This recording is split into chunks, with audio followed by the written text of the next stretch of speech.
Well, good evening and welcome to the Swift Motorsports Hyperdrive Cup Series. And this is season number 3. Race number 1, so you're just in time to catch a full season of some great cup racing. Awesome drivers. It's going to be a lot of fun. So welcome to the stream. I'm Vern Bradley, your main commentator tonight. I might get a little help in the booth later, but we'll see. We're going to have some great racing for you. I got to get some overlays up. Got started about 5 minutes late. Had some downloads to get done and had to purchase a new cup car. I didn't have the current car, but damn sure a good looking one. So that's awesome. You see some awesome paint jobs out there.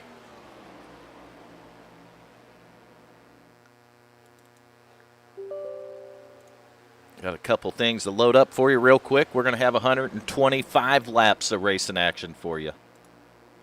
That's right, I didn't stutter. 125 tonight.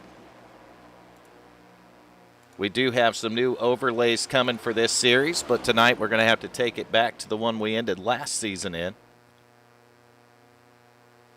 It'll be coming up on your screen shortly. This series, this season, I know, and I believe the entire league is sponsored by Butt Kicker. So we want to thank Butt Kicker for coming on board. Your logo will definitely be on the new overlays. It's going to debut next week. About a week behind on those. I worked hard on them and couldn't quite get them done for tonight. But we will get them up there next week, and we hope you enjoy them. So like I said, Michigan International Speedway here. 125 laps on tap for you. And most of you have probably seen one of these races in the Hyperdrive Cup Series, but if you haven't, you're in for one heck of a race. These guys know how to put on a show.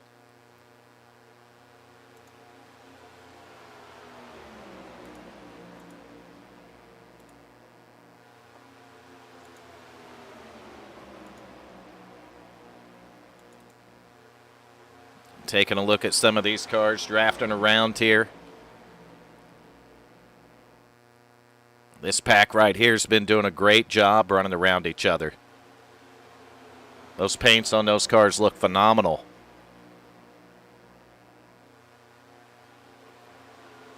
And I'll have to admit that I haven't driven the new Cup car because I, in fact, just downloaded it. Just purchased it and downloaded it before I got into this session tonight. Oh. But I'm kind of digging on the car a little bit. I'm going to have to check it out and see how it drives. And that's not going to get me out of the booth, though. Nope. On Thursday nights, you're going to catch me right here. About 8 p.m. Eastern time, going live with the Swift Motorsports Hyperdrive Cup Series. Want to thank Justin Gann, Don Kidder, all the guys that have brought me over here for the Thursday night series here, the Hyperdrive Cup Series. I had a lot of fun last season. You see a couple of minutes left in practice here. That's David Kamar and the 02 going to take it to pit road right here. We look at Steve Dutz, name I'm familiar with. Been in a lot of pickup races with Steve Dutz on iRacing over the years, so good to see Steve over here racing this season. Looking at that 51 car right there. Without a doubt, the winningest driver in the Cup Series. Over here at Swift Motorsports, that's going to be Michael Mueller wheeling that 51 car. Hopefully Mueller had a little bit of time to heal. I know he had surgery at the end of last season and that kind of put him out of the chase, but hopefully he's 100% here tonight, and we'll see some good things out of that 51 car. You'll see how quick that M2 Speed Lab car is. It's fast. I don't have to tell you, though. You'll see it. All right, so 1 point, I don't know, about a minute and 2 seconds. 1 minute, we'll call it 1 minute flat left in practice here. Then we're going to go over qualifying. It'll be the same as last season if you were with us, but we'll go over qualifying. And then we'll go right to the right into a driver's meeting, gridding, and we'll do the starting grid for you. And then we'll get to racing those 125 laps. I'm pretty sure out of 15 races I broadcast last season for this series that I could count the number of cautions on one hand. These drivers are very competitive. They're very clean drivers. And it makes these races seem like they go ultra fast. But you will see some great racing. You're taking a look right now of Nick Hunt's 00 car out there. Nick's got a good-looking race car.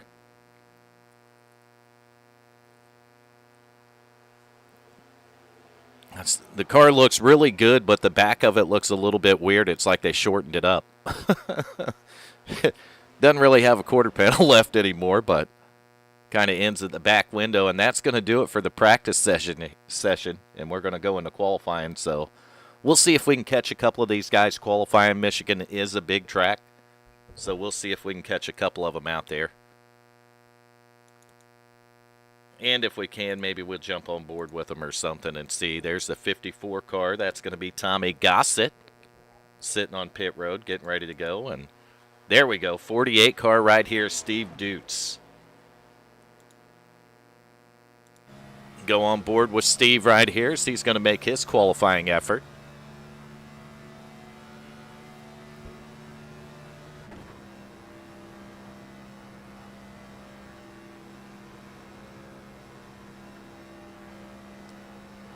See him running the high line up here. Get a little bit of heat in his tires.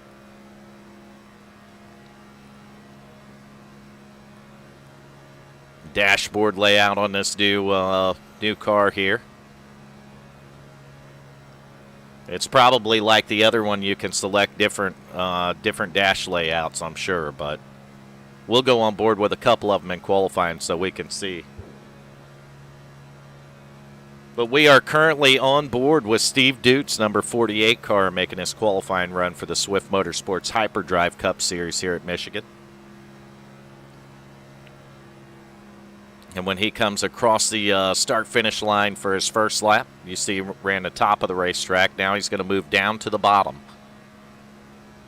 This second lap should be Steve's money lap, so we're going to see where he can put it on the grid right here tonight. Coming out of turn 2, down the back straightaway.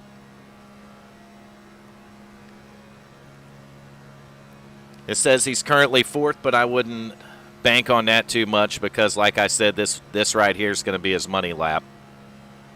And it sounds to me like he's pretty much got it matted to the floor, so no lifting right here, at least on the first couple of laps. And Dude's going to bring it across the start-finish line. P3. So 3rd on the board when he shuts it down. So now we're on board with the second place car. That's going to be Darren Clement driving the 32. We're going to go on board with Michael Mueller. He's going to be probably on lap number 2 right here. So he is on his money lap right now. We'll see what Mueller's able to do. Just like the 48 we were on board with, this 51 car right here is wide open. He's going to bring it to the start-finish line. He's currently sitting 12th, and it's going to move him to 5th. So he's going to go to 5th on the board here. So Casey Duncan, we're going to go on board with the driver of the 18 car. His second lap coming to the start-finish line, and Casey Duncan is going to set it 7th. And that may have been KC's first lap, actually. So KC chose a little bit different strategy here. It looks like he ran the bottom on the first lap, had a great lap. Going to put him in the top 10 in 7th position so far. Got about a minute and a half left in qualifying. Coming through 3 and 4 for the final time in qualifying is going to be the 18 car, Casey Duncan. And he's going to come up to the start-finish line, and we'll see where this is going to put KC. Yeah, he's going to stay around the 9th right here. So His qualifying effort was likely over. So let's go on board with Brandon Freeze driving a number 20 car.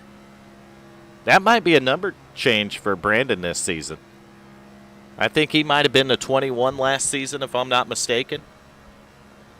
He's going to come back this season, lose a number, and he's going to go to 14th on the grid so far. Cogswell sitting on pit road, so I will go on board right here with the 17 car, Tommy Haynes. If you're just tuning in or have been tuned in from the beginning, I want to thank you for tuning in to the Swift Motorsports Hyperdrive Cup Series at Michigan, race number 1 on season number 3. So thanks for tuning in. You can chat, hang out for a little while if you want to. Heck, hang out, watch the whole race.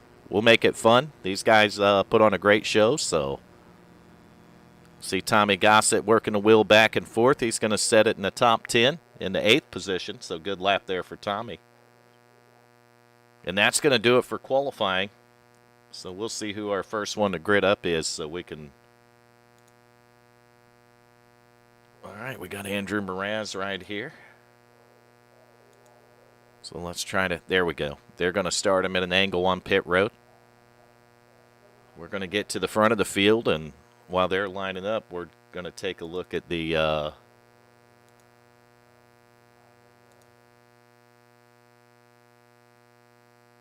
Well, not sure what happened there, but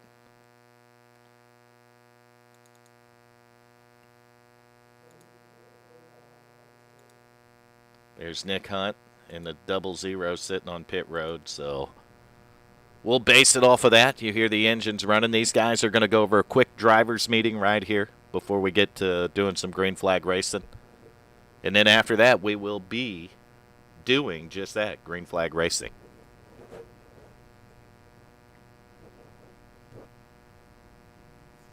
See the 00 right there. In fact, we're going to go ahead while they're lining up and pull up your starting grid for race number 1 with the Hyperdrive Cup Series at Swift Motorsports. So Tommy Gossett in the number 54 is going to put it P1 on the grid.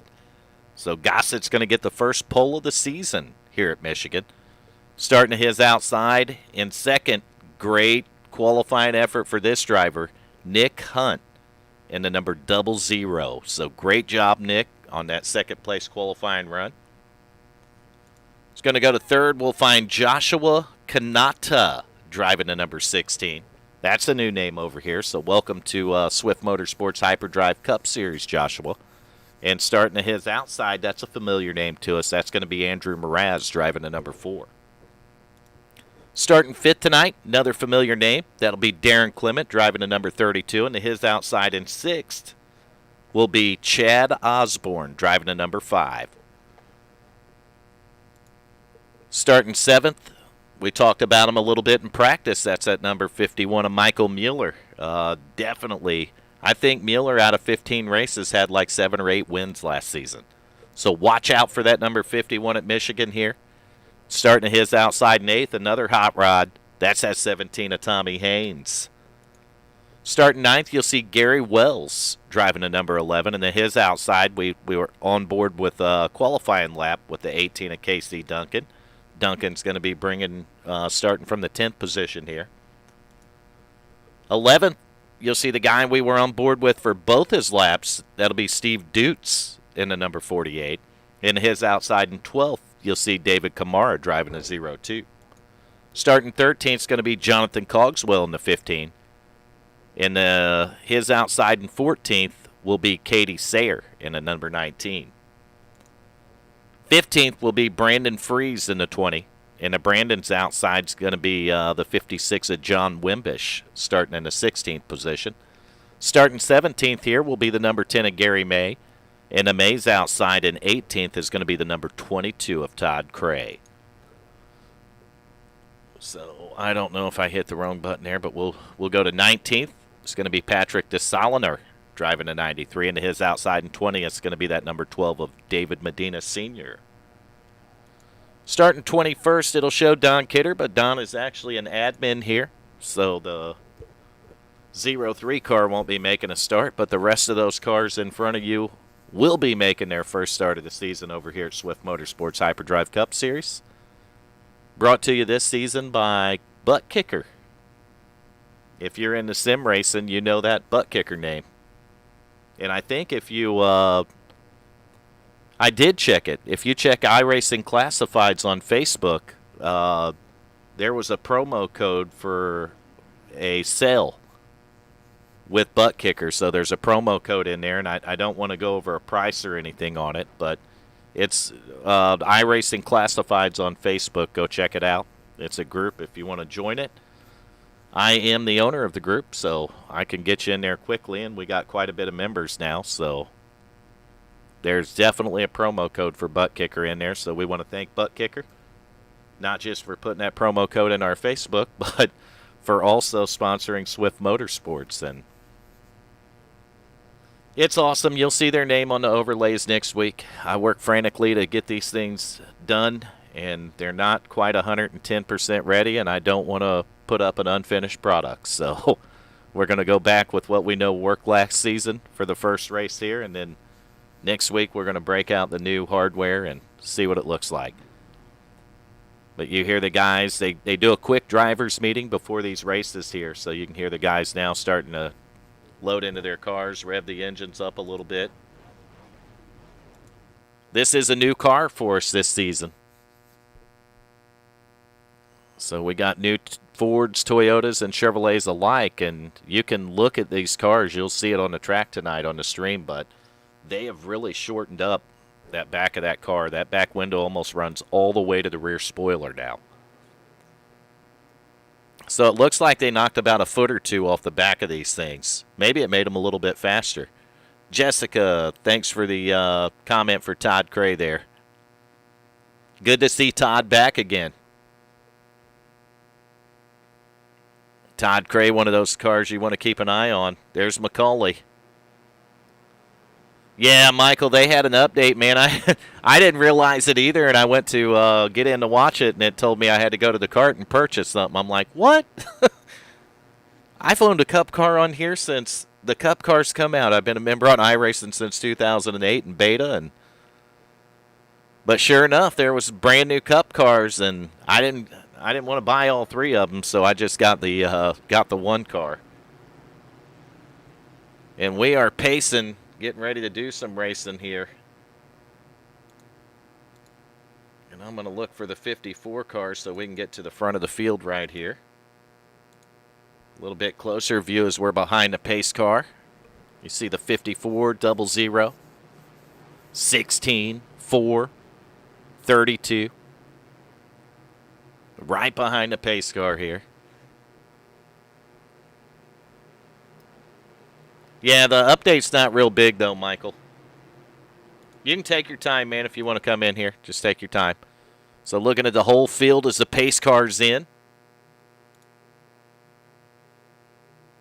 And we are green flagging racing with the Hyperdrive Cup Series at Swift Motorsports, race number 1 at Michigan.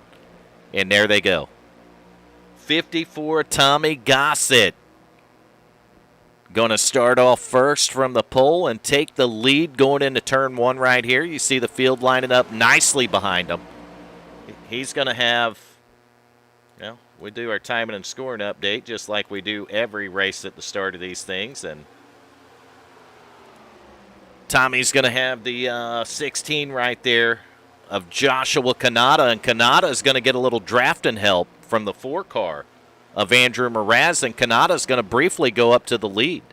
We'll see if the 4 car hangs with Kanata here because that could help him a ton. And he does. 4 car moves to second. Andrew Mraz pushing. Joshua Kanata's number 16 right to the front of the field. And now you see our pole sitter fading back a little bit right here. Tommy Gossett's number 54 is going to fall back to the 3rd spot, and he's going to start getting pressure from the 32 and the 00. So why we weren't paying attention for a second there, man, a race broke out as we have a race for 3rd right now. 32, Darren Clement pushes up the track a little bit. That's going to make that 54 Gossett move up. And now Clement's going to get a little help from Hunt driving a 00. Now Hunt's going to move around a little bit. You got the 48 sneaking in on the outside there. That's Steve Dutz, number 48.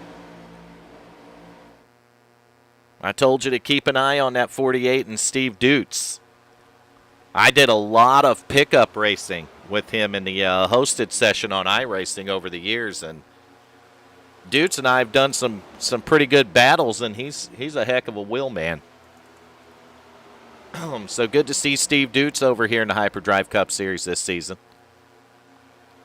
And we're taking an eye right now on that 00 car. He's got the 19 in tow. That's going to be Katie Sayer. And hopefully I'm getting that name right and not butchering anything. But, you know, we get new names over here, and I might butcher it a time or two, and the driver will usually straighten me out on it, and we're good to go from there. That's how it works. There's the system.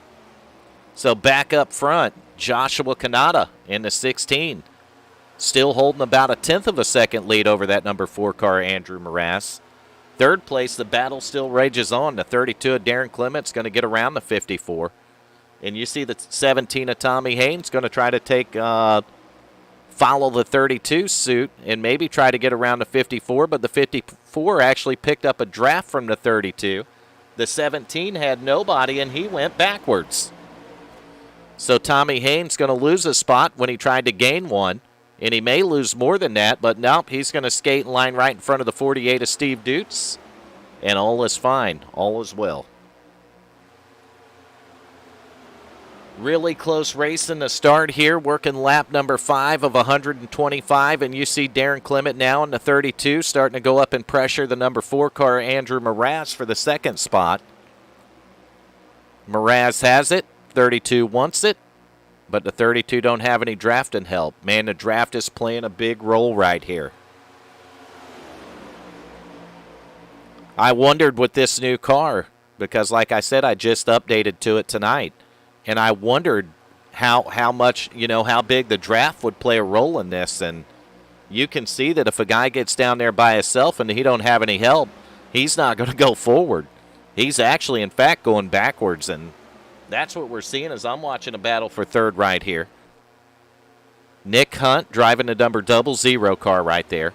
He went to pass the 54 of Tommy Gossett. And now Nick's going to lose 3 spots easily.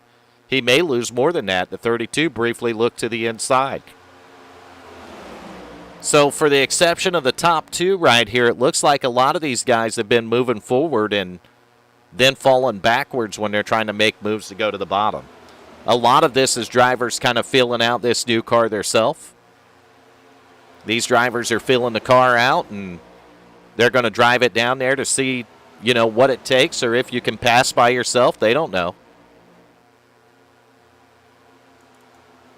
Man, look at the 3 wide racing right there. Gossett stuck in the middle. Dutz in the 48 by himself on the bottom. And you got the 51, Michael Mueller, working the outside. Woo, that was close. 00 right there in the middle now. That's going to be Hunt in the 00. We're going to go back here because that's where the 3 wide's at. 15 working on the bottom. 56 almost into that right rear quarter panel. Wimbish close right there. They get it. No contact, though. No harm, no foul. So everything's going in the right direction. As long as they're going forward, they are actually going in the right direction. It's when a car starts going around in the wrong way that they're going the wrong way. And that usually triggers a caution flag. But these guys don't know how to bring out very many of those, so I don't expect very many of them this season here. Back to the front of the field, the 16 of Joshua Kanata still holds the lead. The 4 car working on the bottom, going for the lead, is going to be Andrew Morass. So we'll see if Kanata picks up help from that number 11 car, Gary Wells, on the outside line. Man, look at the run that Wells got from the 51, and he's probably going to have to tap the brake pedal there. Wells got a heck of a run. He's looking on the outside of that number 16, but the 16 is holding strong out there. Bottom of the track now. Keep an eye on him.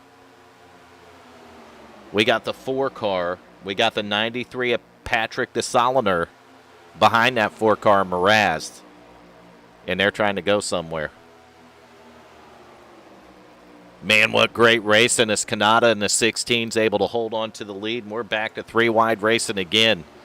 54 Gossett, 32 of Clement, 19 of Katie Sayer. Sayer working the outside right up by the wall with that 19 car. Might get a little help from behind there from the 17 of Tommy Haynes, but Haynes not close enough to that back bumper to be any kind of a benefit to the 19 car.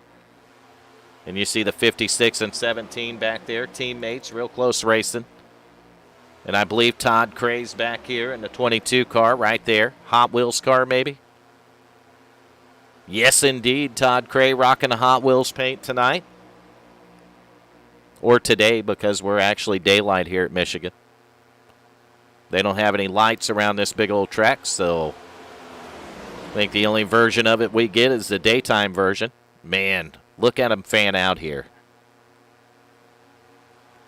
One thing that they have proven to me already is that they're going to need draft and help if they're going to go somewhere in this race tonight. So I think they've proved that one. And that just means we're going to see an exciting race here. Michael Mueller, our new leader. They're going to send Kanata in the 16 back there to third. Mueller, though, might have actually touched the outside walls. You see the 11 of Gary Wells making a run at him. Wells not just going to make a run, he's going to take the whole thing. Gary Wells to the front of the field. 11 cars straight to the front. And they're 3 wide behind them. We'll get back to where we can find it. You see the 4-car Mraz in the middle, 17 of Tommy Haynes, 93 of DeSaliner. And, man, we got a race going on. Haynes working the bottom of the track in the 17. Mraz in the center. 56 of John Wimbish now on the outside. DeSaliner is going to move up there right next to the 22 of Todd Cray. Cray working the bottom of the track. Doing a good job down there. Shortest way around. So if he can get a little bit of drafting help, I think that 22 might get up there and make a little bit of noise. You see the 15 right there, the 17, a good run down the straightaway. The 15 is going to be Jonathan Cogswell.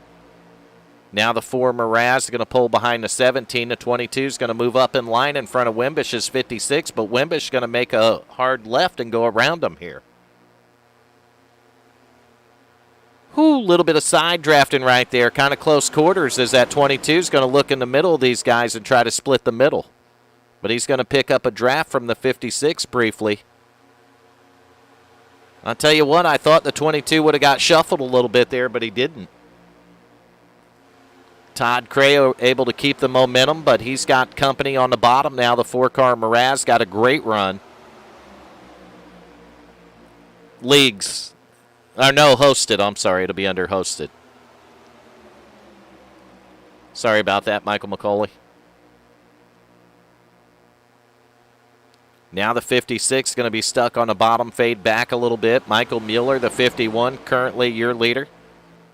The 11 of Gary Wells behind Mueller, and we got a car in the wall. Now contact, 19 car, and we got a wreck. First caution, and that's all it takes. And we are going to get us a replay here, an instant replay, and check it out. So keep an eye on the 54 and the 19. You see the 19 has been working that high side, staying in that upper groove right here. Had a good run on Cray in the 22. Now it looks like the 54 Gossett looking high. 19 just drove out of the corner, got up in the wall, come down and collected the 56 car, John Wimbish. And the wreck is on. Man. Caution number 1, and it's going to collect some cars right here. We'll take a look at it from some of these other drivers' point right here, the 56, and just nowhere for the 56 to go. Watch it again, back it up one more time. Watching the 56 car here.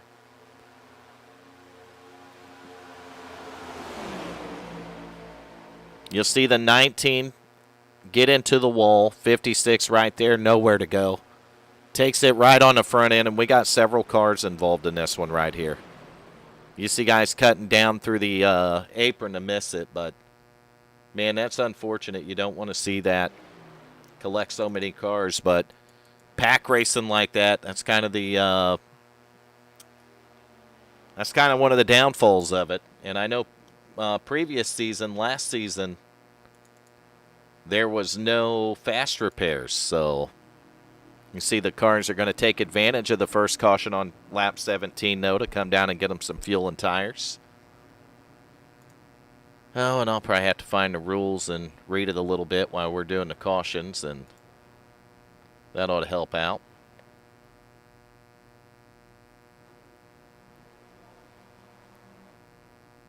%60 fuel.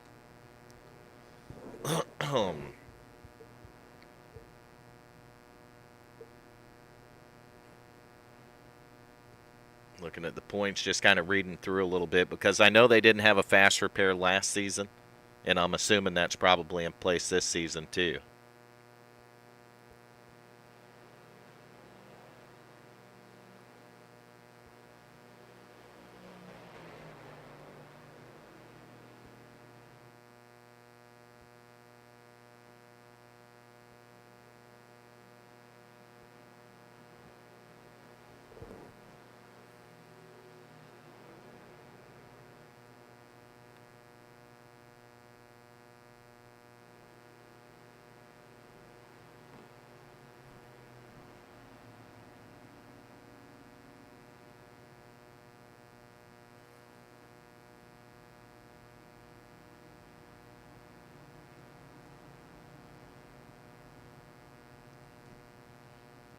Sorry about that. I was reading. Didn't abandon you there. Oh, there we go. We got Michael McCauley moving up here. Michael McCauley, did you get it updated? I finally got it updated. Did you have to purchase you a new car to do it? I actually had it the day it came out, but I guess they just ran another update last night or something. Yeah, they did another update last night, so there was an update to the new car, and good news is you got it updated. Yeah, no, a little late. Didn't know there was an update, but finally made it. A lot of updating going on, man. It's good to have you in the booth here. Yeah, no, glad to be here. Got to end you in the season last season, their championship race with you in the booth, and now we're going to start a 15-race season with you in the booth again, and it's a lot of fun to have you over here, man. Yeah, no, I appreciate it. Yeah, we ain't got nothing to do on Tuesday and Wednesday nights now, so we might as well find something on Thursday night, right? Yeah, stay out of trouble. I don't know if we can do that. Well, we can try, but it's not going to work. And for nation's sake, I do have to ask you how Macaulay's doing. We're not going to go there.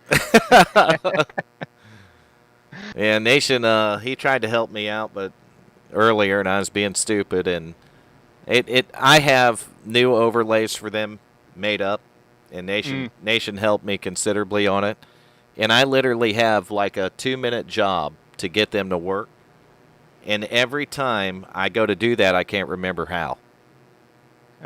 That's above me. I wouldn't even know how to do them. All right, so the pace car is in, and we are back to green flag racing with the Hyperdrive Cup Series at Swift Motorsports. And the 18 of Casey Duncan's going to take advantage of it. He's going to shoot out there by about 4 or 5 car lengths, but with the way this thing drafts, man, I don't know that's a good idea. No, from watching it, it looks like they suck up pretty good. Yeah, and you see right now, Joshua Kanata, the early leader, is going to shoot to the bottom and get enough momentum that he may actually clear that 18 of Duncan. And he does. Now Mueller is going to work on the bottom. He had a little boost from the 22 of Todd Cray. And we're back to drafting, pack racing, and racing in general. You see that? Reminds me of Daytona racing. It kind of is. Michigan is a big enough track, too. But what I noticed 17 laps into that last run by what the 19 car done is it looks like the car started getting tight out of the corner. Man, 3, 4 wide right there. 51 of Mueller working the high side. Kanata on the bottom in the 16. Who's going to prevail? 16's got help from the 22 of Cray. Mueller's help kind of fell back a little bit. I'm going to put my money on Kanata, and I'm right. Whoa, look how close that was, Michael. That 16 slid right in line. Later in the race, that's not going to be good. Probably not. We got one car way up by the wall back there. Oh, we got a smoker headed to the bottom. What car was that? You got a number on that one? Nope, he just went away. Oh, Where'd he go? I missed it. I think it was the 20. Well, I can tell you that one of my questions under caution has been answered by looking at the busted up cars near the rear of the field, that they do not have a fast repair this season either. So that makes for a long race. You damage that. When you caught up early. Man, you damage it here, too. I mean, the draft – whoa, contact. 17. We got a car hard in the wall. That's a 48 of Steve Dutz, and Dutz is around. That escalated quickly. Yeah, who was it that slid up the track there? I believe 17? It might have been the 17 car that slid up a little bit, but we're going to watch it one more time. Yeah, and that's going to put the 48 in the wall, and he's just going to turn around in front of the field. But I'll tell you what, great job from the rest of those guys missing that 48 car. He's going to back up right here.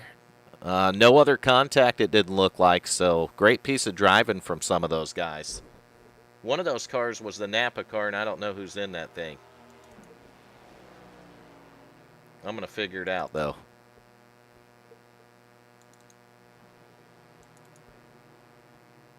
That would be John Wimbish. Yep, I'm on it right now, the 56 car. So we'll back up again to the 56 when he comes up to this and watch him avoid it. Might have to go back a little farther right here. He got a little hit by the 4. Right here watching a 56 car, so we'll see how the 56 of Wimbish avoids this mess in front of him. And he just took her right down to the apron, man, drove around it. He already got a little damage from that first caution. He didn't need any more help, did he? No, his back end's pretty beat up already. All right, so we're excited. Lap 24, and the leader and the rest of these guys, maybe one guy didn't take advantage of it, but most of them are going to take advantage of a trip down pit road for some tires here. I don't know if they'll do 4 or 2. I mean, that's something we'll just have to keep an eye on, because I don't, like I said, I haven't had any experience in this car yet to know how tire wear or anything else is, but I wouldn't figure it would be too considerable. No, I mean, I raced at Darlington in these cars, and it was basically like any other race. I'd say cars drive a little bit. 2 tires probably, watching the 16 of them come off pit road there. Mueller actually in the 51 is going to beat them off pit road, so that's going to, in fact, make the 51 car the leader under caution right here. So thanks for joining the booth tonight, Michael. It's great to have you in here, buddy. Yeah, no, thanks for having me. Sorry for being late, but I'm here now. Oh, it's all right. Better late than never, right? I was actually a little late getting the stream up. About 3 minutes, and it was due to the same thing. Yeah, I kept telling myself earlier, like, fire it up, and it's like, I should have, and I didn't. I'm pretty sure that somebody told me about this new car update, and it just slipped my mind, and I logged in, and I went to watch the race, and it told me that content was required. I'm like, what the hell? I've owned a Cup car on here since they made Cup cars and put them on here. Yeah. Because when we started in 2008 in beta, we did not have a Cup car. That come later. Yeah, I did not know that one. Yes, sir. That's how it went down. We had limited cars and tracks back then. And I've watched iRacing just grow tremendously over the years. And I know I have a lot of content that proves it. Oh, yeah. That was one way I found how to find the race. I went to the last race I was in the booth with you, pulled that up. Oh, that's the easy way to do it.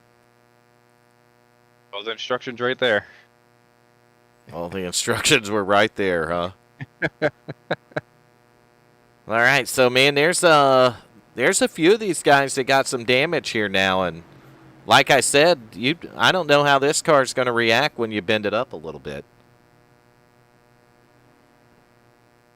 I don't think anybody really knows yet. Will it not suck up as well, or I mean, what's going to go on with that there? 56 with pretty good damage held in though, so it may not be too bad. Yeah, we're 26 laps complete of 125 now.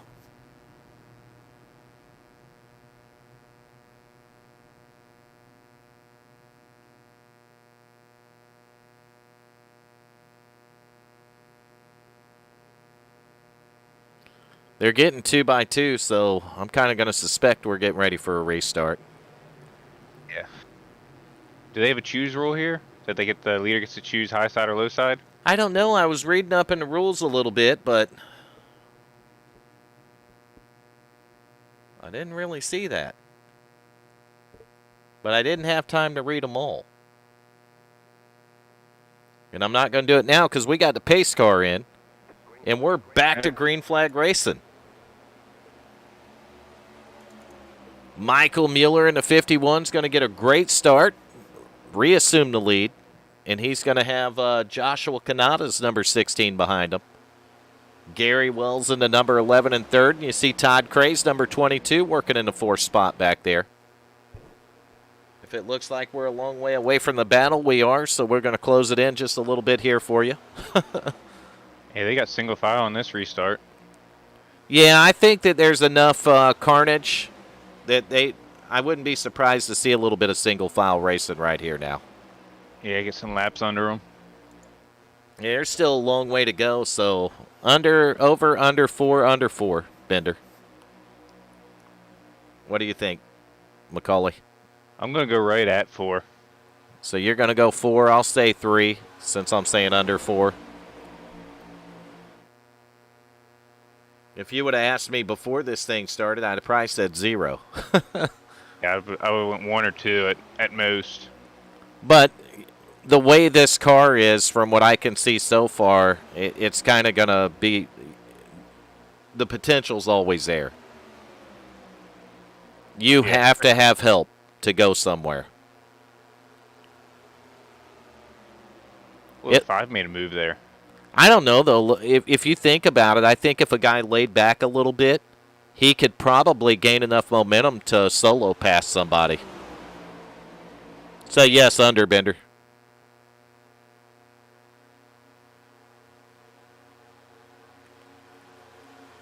You see a side-by-side battle with Gary Wells and Joshua Kanata, the number 11 and 16. And then back there, they're going to go 2x2 again. 5-car working the bottom. That's Chad Osborne. Haven't talked much about Chad so far this race. He's got an interesting paint job on that thing. I think I see some gold wheels on it. I kind of like the rims, man. Yeah, let me zoom in on that one. 5-car fighting for second. Scored in third. Mueller's got it. Osborne wants it. And Mueller's going to keep it. Gary Wells, though, is the leader right now in the number 11 car. I thought Mueller was going to stay with him, but Mueller taking a peek at the bottom. I don't think he's going to go down there. No, 5 has no help, and he's making a move. Yeah, maybe on fresh tires that they can do a little bit more down there by themselves. I don't know. You see that draft, though, is kind of prevailing, and the 5-car's starting to fade backwards a little bit.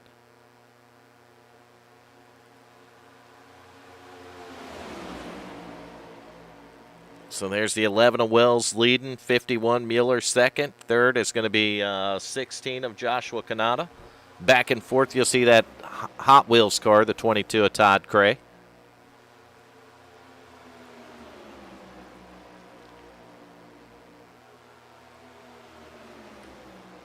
And I don't think I've really done it through the field yet. Still pretty early, so while these guys are single filed out and calm down a little bit, let's start with the leader right there.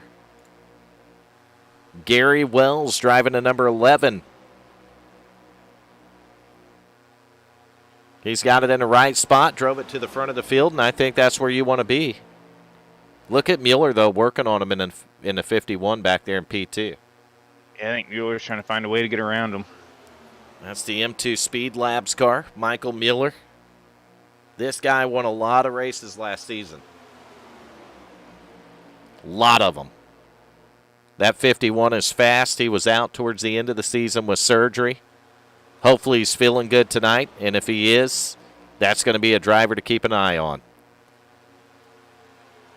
You see Joshua Kanata right there. Kanata's led a lot of laps here so far out of these 33. That 16 car is showing that he's got speed.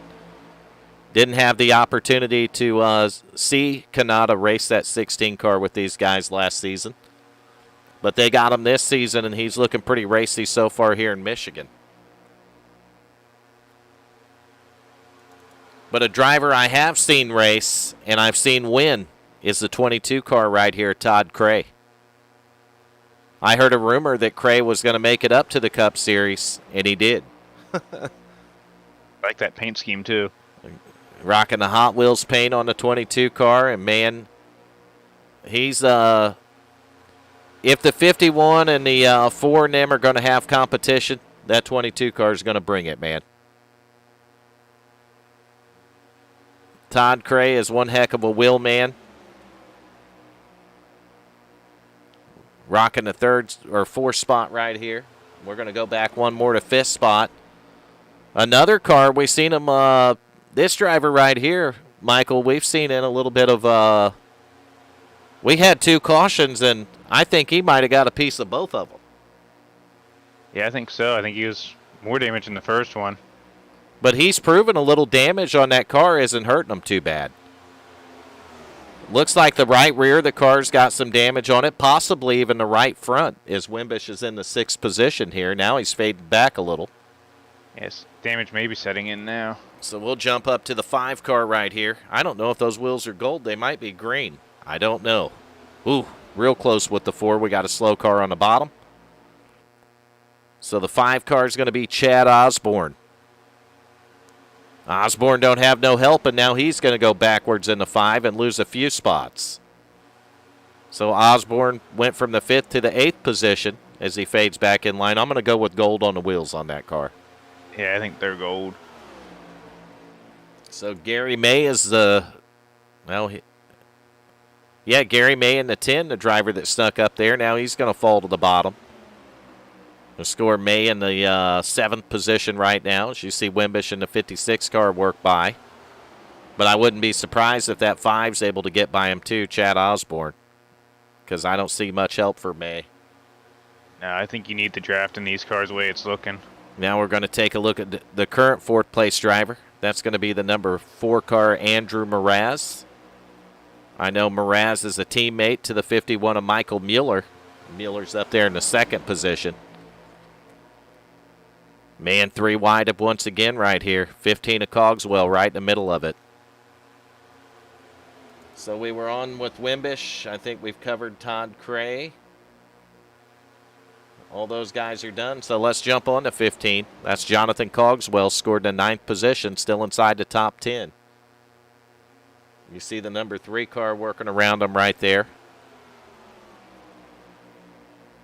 Cogswell has some decent damage on his front end too right now. Yeah. He's holding in with the draft. Yeah, he does. You can see a nice big indention right in that front of that grill on that Ford. And he's able to hold with the draft good, so we're learning, man. Visually learning.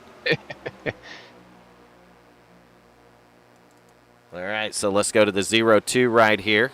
See him working the bottom. That's going to be David Kamara.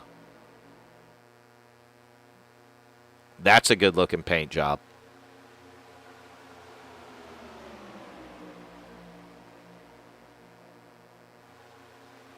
Kamara working behind that Wrangler car up there.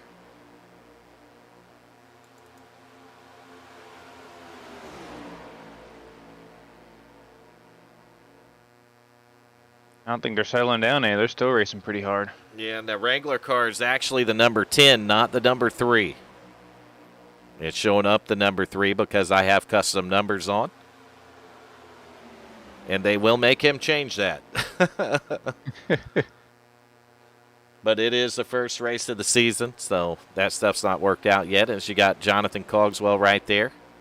We went over Cogswell. We went over Kamara. Let's find Casey Duncan's number 18. Duncan currently in the 11th position in the 18 car.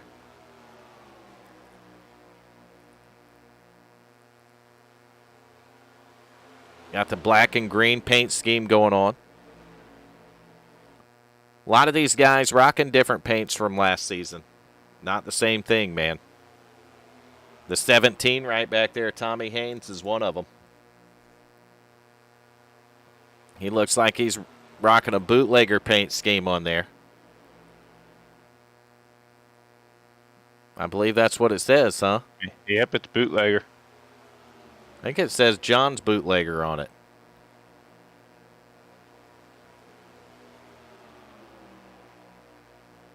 Yep, Johnny Bootlegger. Johnny Bootlegger.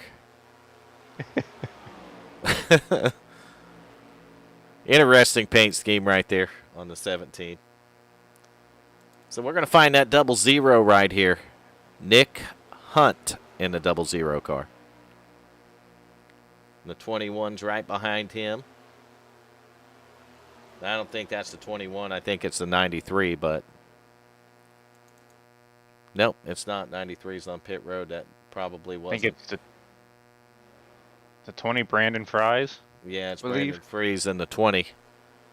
Freeze, not Fries. Yeah. He's probably rolling the new paint. And custom, he's got his number changed to 20, but the custom number is still 21 on his car, it looks like. iHeartRadio paint scheme on that 20/21 car. There's the 32 of Darren Clement, and he is a victim from caution number 1 here. Now, he's literally riding, Michael. Yeah. He has no front end left on the 32 car. No hood. No nose piece. And partial fenders on that thing. Yeah, that's got to be boring. Only going max of 156 around here. Yeah, so the 32 is missing some body panels and not making a lot of smoke, is he? Nah, Nation probably took the parts off of it. Nation did. Probably got the voodoo cars out tonight. So he's going to be the 16th car shown on the field, and we're going to get back up front where the battle's at. That was your through the field for the Swift Motorsports Cup Series, and we're back to the front where the action's at. Man, I'll tell you what, if you're going to have somebody draft with you, you see that push the 11 just took from the 51? It boosted him out there like a car link or two. Yeah, he's going to want that at the end here. He's going to pull back to the bumper of the 11, and you can see he's not making no moves to go around that 11 car. He's just kind of biding his time right now. We're lap 45 of 125. So he's not being aggressive with him. He's pushing him down the straightaways when he catches them. And for the most part, these guys have kind of single-filed out in the top 5 right here. 51 there, Mueller moving back to his bumper again. You got 16's going to be Joshua Kanata back there in 3rd. That'll be a name we get used to. New name for me this season over here, so he keeps it up in the top 3 the whole race like that, and it won't take no time to get used to it. No. You go out there and win one of them, and then you'll seal your name there forever. Like you're going to sear it into my mind, and a lot of stuff slips my mind. So if you can do that, you've done well. I just think how bad I might be in 10 years, maybe 5 years, hell, maybe even a year. I don't know.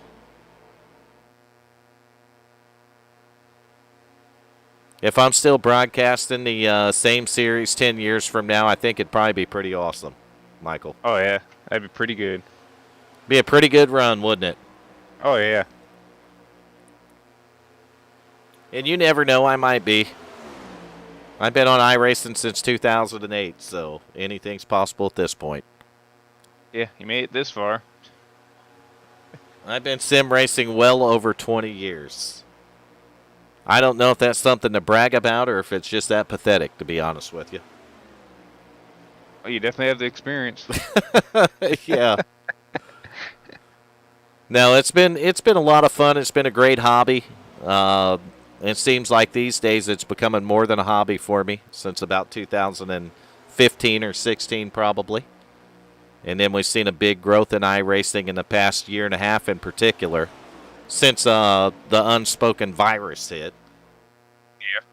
That kind of blew iRacing up because everybody was working from home and they're like, man, they seen it on NBC or Fox Sports when NASCAR was not racing and they were racing on iRacing. And they're like, man, I got to get me a steering wheel and pedals, Yeah, I mean, I was bored. I mean, I knew about iRacing, and then it's like, well, got nothing else to do. Might as well build a computer. Yeah, might as well build a computer and start racing, right? Yeah, that's what I did.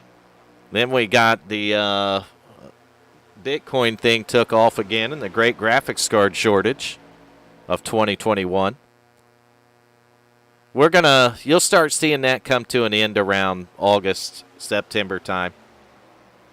Yeah, no, I want to do another rebuild. This is actually fun building, so I want to do another rebuild. Yeah, I did that a lot. Been custom building them for a long, long time. Probably 1996 or 7, maybe.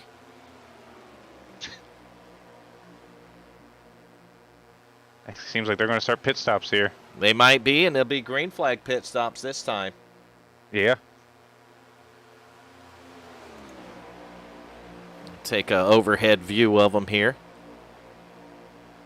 We'll see some more cars. I wish they would update all the tracks with the new cameras, Michael. Yeah, I'm struggling with the cameras right now.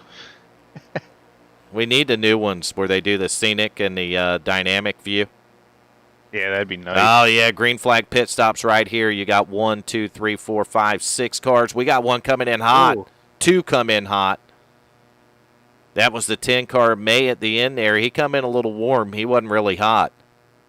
But a couple cars ahead of him, that driver brought her in with the tires smoking, man.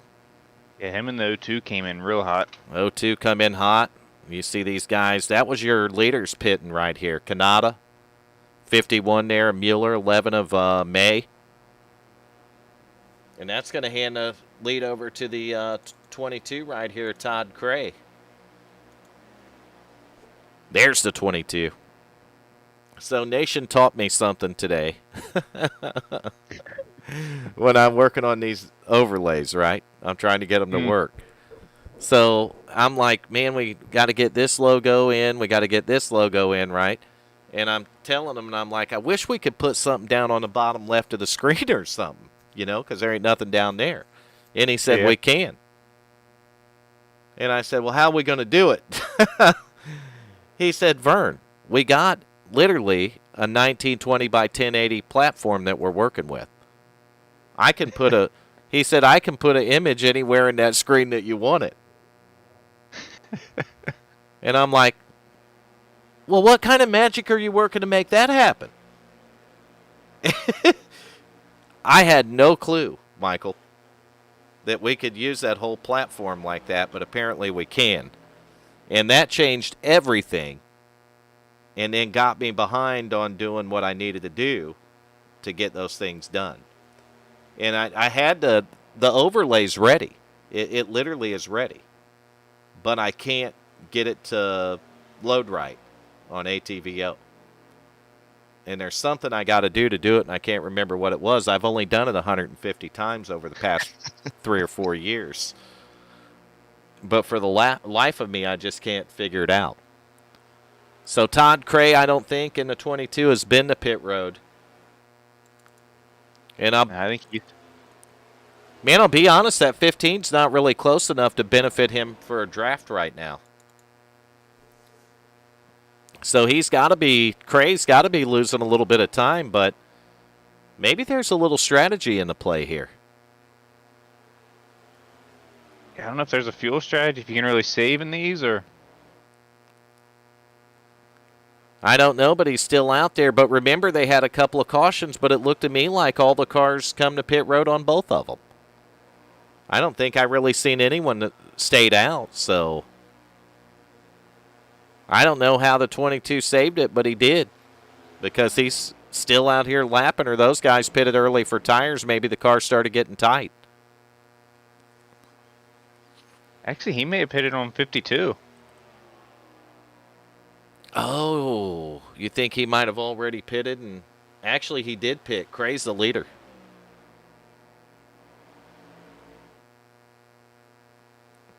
Cray just beat him on pit road's what he did. Yeah, I don't know how he did that.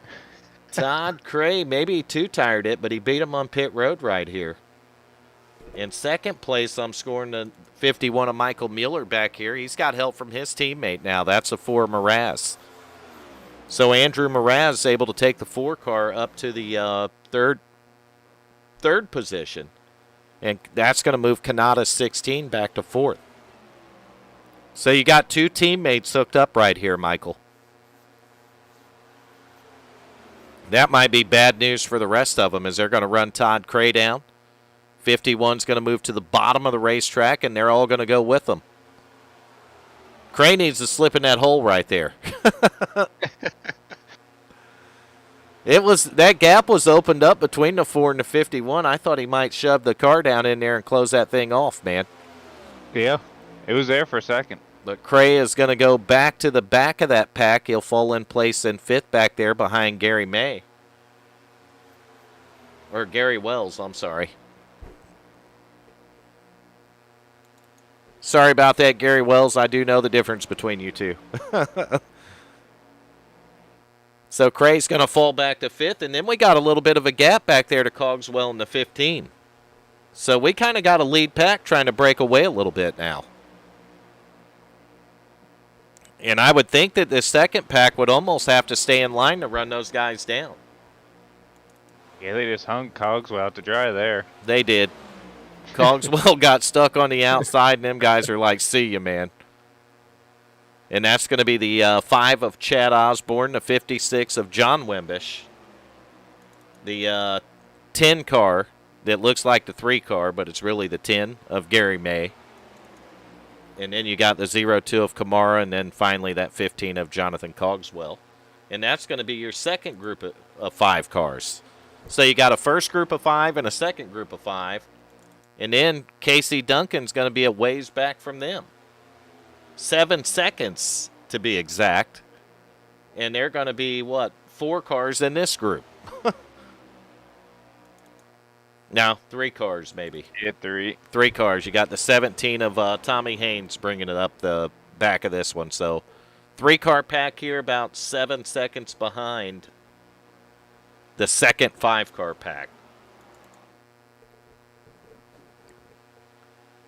I'll keep an eye on that second pack because it looks like they're a couple seconds back, Michael. We'll watch. Yeah, it looks like they're actually catching. Yeah, we'll watch that gap and see if it decreases or increases here. And we'll know which 5 are working better together. I think. Who understands this car anyway? I mean, that second pack could be actually catching a little bit of the draft from the first pack.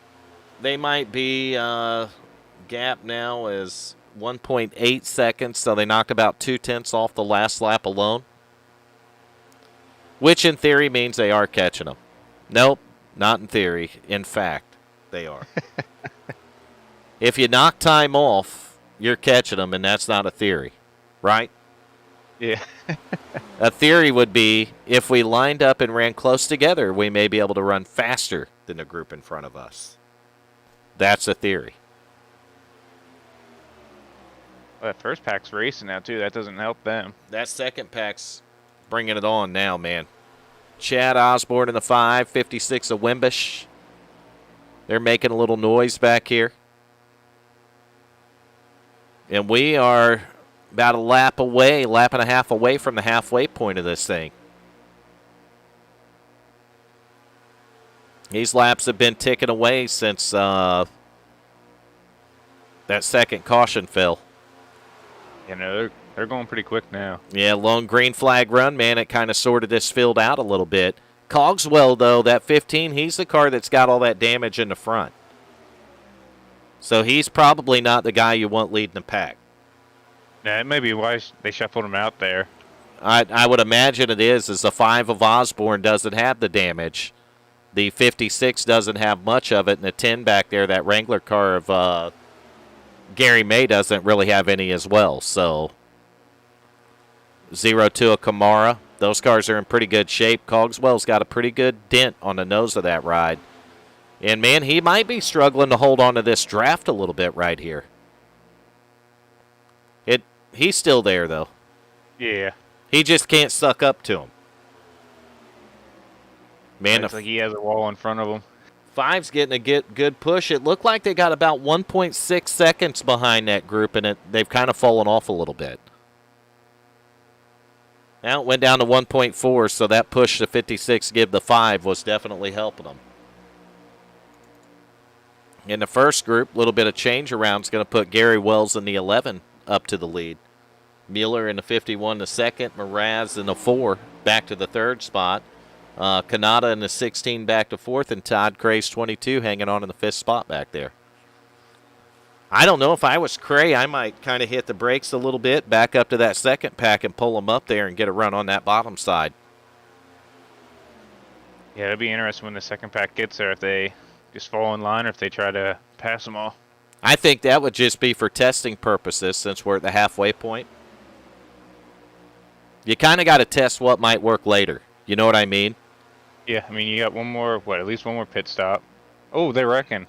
Second pack wrecked. Second pack wrecked. Working their way up there in the 10 car. Gary May has no front end left out of the deal. Cogswell may have escaped injury, but let's see what happened to the 10 car's front end.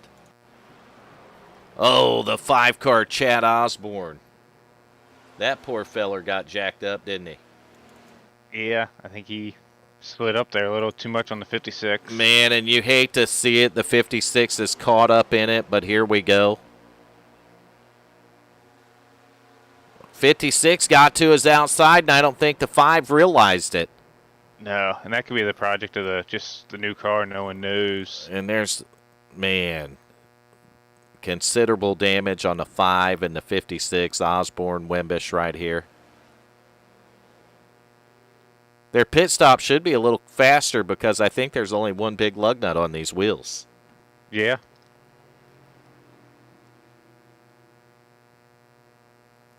So you hate to see that on lap 65. These guys were single file doing such a good job, and then all hell broke loose. You know, I wanted to see what that second pack was going to do. So halfway point, we'll throw a commercial up, take a quick break right here, and we'll be back with you in about, 4 or 5 minutes. Sound good, Michael? Yeah, I'm good with that. All right, so enjoy the sights and sounds of iRacing on Pit Road, and we'll be right back with you.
All right, so I'm back with you live.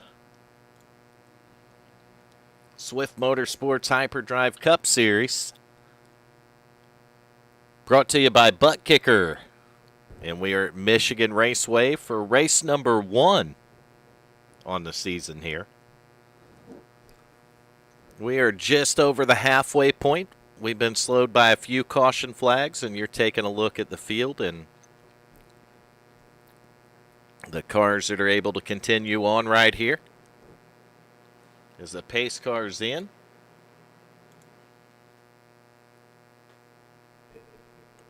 And we are back to green flag racing at Michigan one more time with the Hyperdrive Cup Series. And now you're going to see the 18 of Casey Duncan lead the way. Duncan with help from the 16 of Kanata. You got the 4 Mraz working on the bottom. Now Kanata's going to take a look down there, but the 4 was there. Now Kanata clears him. He's going to have the 4 behind him, the 11 behind the 4. You got Todd Cray's Hot Wheels car looking in the middle. Oh, I thought they're going to go 4 wide there. Man, one thing I like about these cars is it gets crazy on these restarts. Oh, yeah. I mean, it literally gets crazy. You see 3 wide with the 11, 4, 22. This is not for the lead. Kanata's got it back, and he's 4 or 5 car lengths up there. You know, he's likes what he sees in his mirror right now.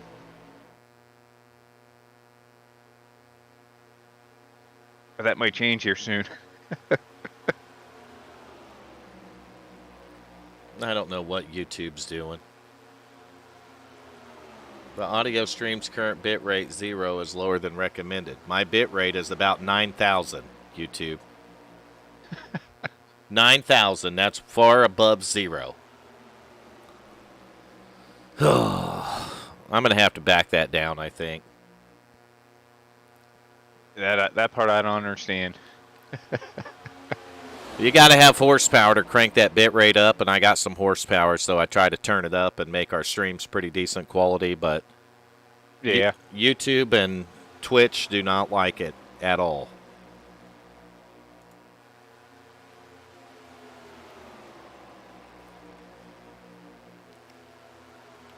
I don't know if I can refresh that screen or not. I'm kind of afraid to. Yeah, the way YouTube is, it might actually kick it too. Kick my whole stream. So the 11 of Gary Wells has the lead. The 51 of Michael Mueller's working on him. 22 of Todd Cray behind him. 16 of Kanata. You seen him have that 5-car length lead. Now he's back there fighting for third. Whew. That 4 was working his bumper, and it kind of made that car a little bit wiggly, man. I don't think he liked that at all. No, wiggly is not the way you want to be here. Oh, no. 4 was moving down. 17 filled the gap. Thank goodness that didn't get bad. 22 working the 4 right now. Todd Cray in the 22. 15 of Cogswell. Little damage on the front. Not slowing that feller down.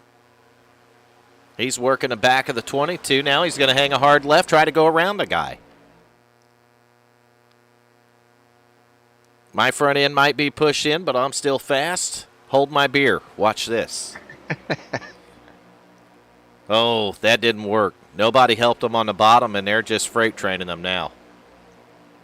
I think everybody. Oh, double zero got out of shape. He got back in shape, didn't he? Yeah, oh yeah. He got her out of shape and put her right back in shape. But he's going to lose a lot of time on that. It looks like he's got damage on the left front. I don't know if he went down there and kissed on that apron a little bit or not. I found at Michigan you do not want to kiss the apron. No. You carry a lot of speed around this track on the corner, and when that left front hits below that yellow line, that car turns really good, Michael. It'll almost stop your left front and just rip the car right around. This track is, there's no forgiveness on those aprons here. None.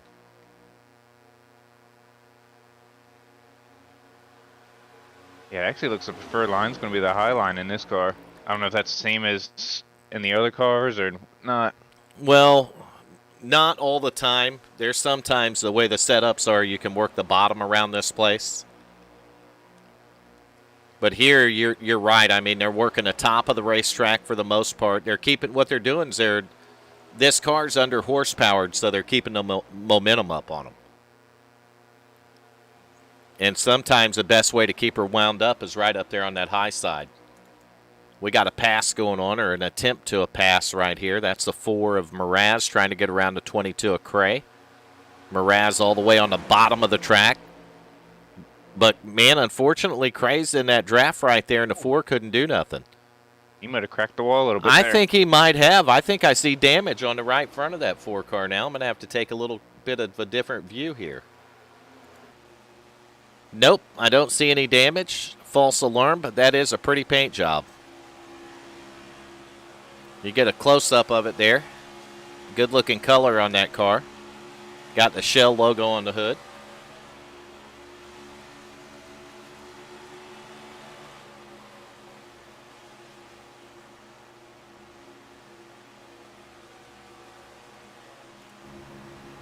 That Todd Cray, he's trying to make a move up to the front again. We're going to go on board with Andrew right here, working around the 17 of Tommy Haynes. He's found his way in the outside groove. And, he's going to close the door on Cray's 22, man, and he's got it right up at the wall. Look at that gyro cam. Look at the angle.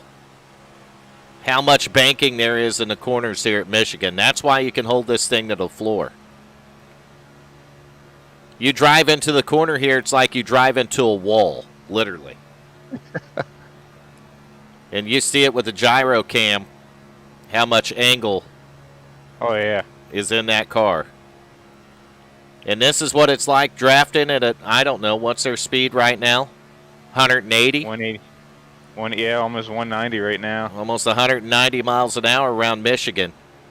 Look how quick it sucks up, though. I mean, he's sucking right up to the back of the 16 of Joshua Kanata right here. Watching his RPM. See him feathering out of the throttle right here as he drafts up. Kind of lets him go a little bit on corner entry.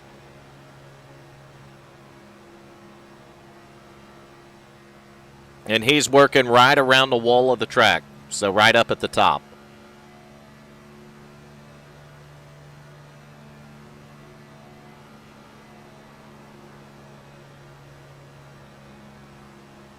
That is one cool camera view that I don't use enough of. Oh, someone's underneath of him. That Cray? Yeah, it's Cray. Cray fighting back on the bottom, man. He's not giving it up yet.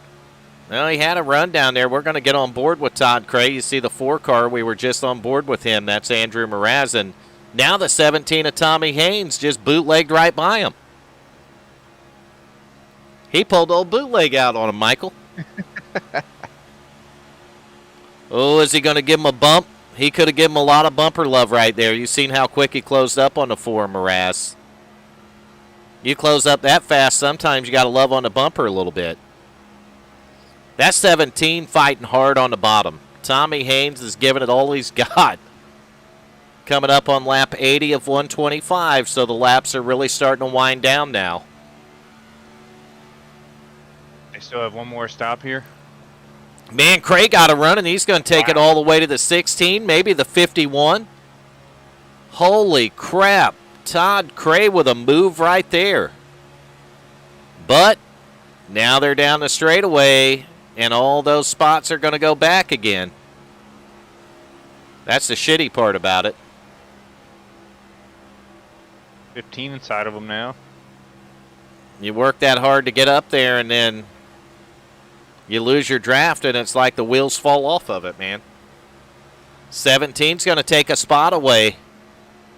He got the old bootlegger machine up there on the top of the track, man. Got that draft from the 4. You got the bootlegger on your car. You better go win this thing. That right, Michael? Oh, yeah. He's going through the front, though. He's doing it right. You got to have some tricks up the old sleeve, man. You got to go get them. You see Cray's going to run down there to the bottom. If he can get a little closer to that 17, they might be able to make a little noise here. 4 Mraz right there. Todd Cray going to move right up on the bumper, and yes, he does give him a little bumper love. So the bootlegger's feeling a little love from the 22.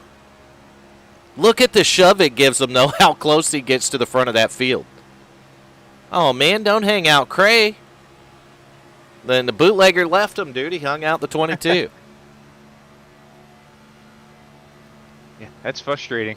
You help someone out and you get hung out. Now, that's racing sometimes. These guys are figuring out the new car this season, and I don't think Cray's going to – well, actually, Cray is going to show him some love. He's going to drive down there to the bottom. Maybe Todd figures, you know what, if I help him a couple times, maybe he won't hang me out again. Yeah. I mean, he could be practicing for the end of the race, too, just trying to figure out what he can do. Look at the shove he give him, though. He's all the way up next to the 16 of Kanata. That's insane, dude. Oh, yeah. You shove him past one car and damn near two. Now Cogswell's going to take it away from both these guys. That 15 car, little damage in the front's not slowing a feller down, and we got some racing back here, man. One more time, you think he's going to give him some bumper love? Nope, he's going to hang him out. He thought about it, and he's like, nope, not this time. I remember what he did to me the last time. That's a problem when you hang a guy out, man. They'll remember you. Oh, yeah. Oh, I thought Mueller was going to make a run there on the outside. So here we go. Todd Cray working down the straightaway. 15 looking to the bottom. We don't need a front end where we're going. Oh, man, I thought that 4 was going to leave the door open right there for Cray. And we got to get back to a camera that ain't going to make everybody in the viewing audience puke. That way you can see what this racing looks like when those guys are shuffling around from a decent view. We got 1, 2, 3, 4, 5, 6, 7 cars up here in this lead pack playing around. And I'm assuming when we get back here to KC Duncan that we might start seeing damaged vehicles, but 00 and 18 don't look too bad. They're just shuffled back a little bit. Neither does that 20 car back there, Brandon Freese. 85 of 125. If you're a mathing man, that means we probably got about 40 laps of racing left here. Nation would get mad at me when I math it out like that. He doesn't have a big enough calculator for it. No, he hasn't drawn him a new one since like season 2. Literally. West Virginia calculator you draw with crayons, he said.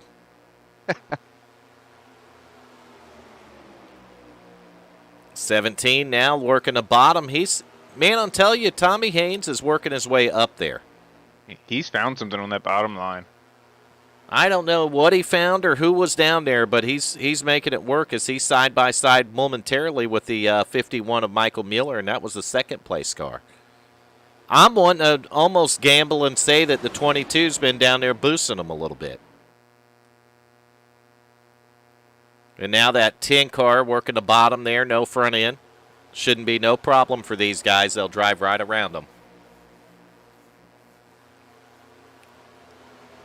So we said over, under, and I guess 3 cautions, and I'm hoping for green flag racing from now out, Michael. Yeah. Yeah, I said 4, so. I'm hoping from this point on, we go green, man. I won't complain either way. 51 working on the back of the 11 of Gary Wells. The 4-car Mraz going to shoot to the bottom now. Ooh. 17 got into the wall. Yeah, don't look like it affected him too bad. He's going to fall back, but he'll fall in line behind the 15 of Cogswell, and hopefully a guy can stay with the draft.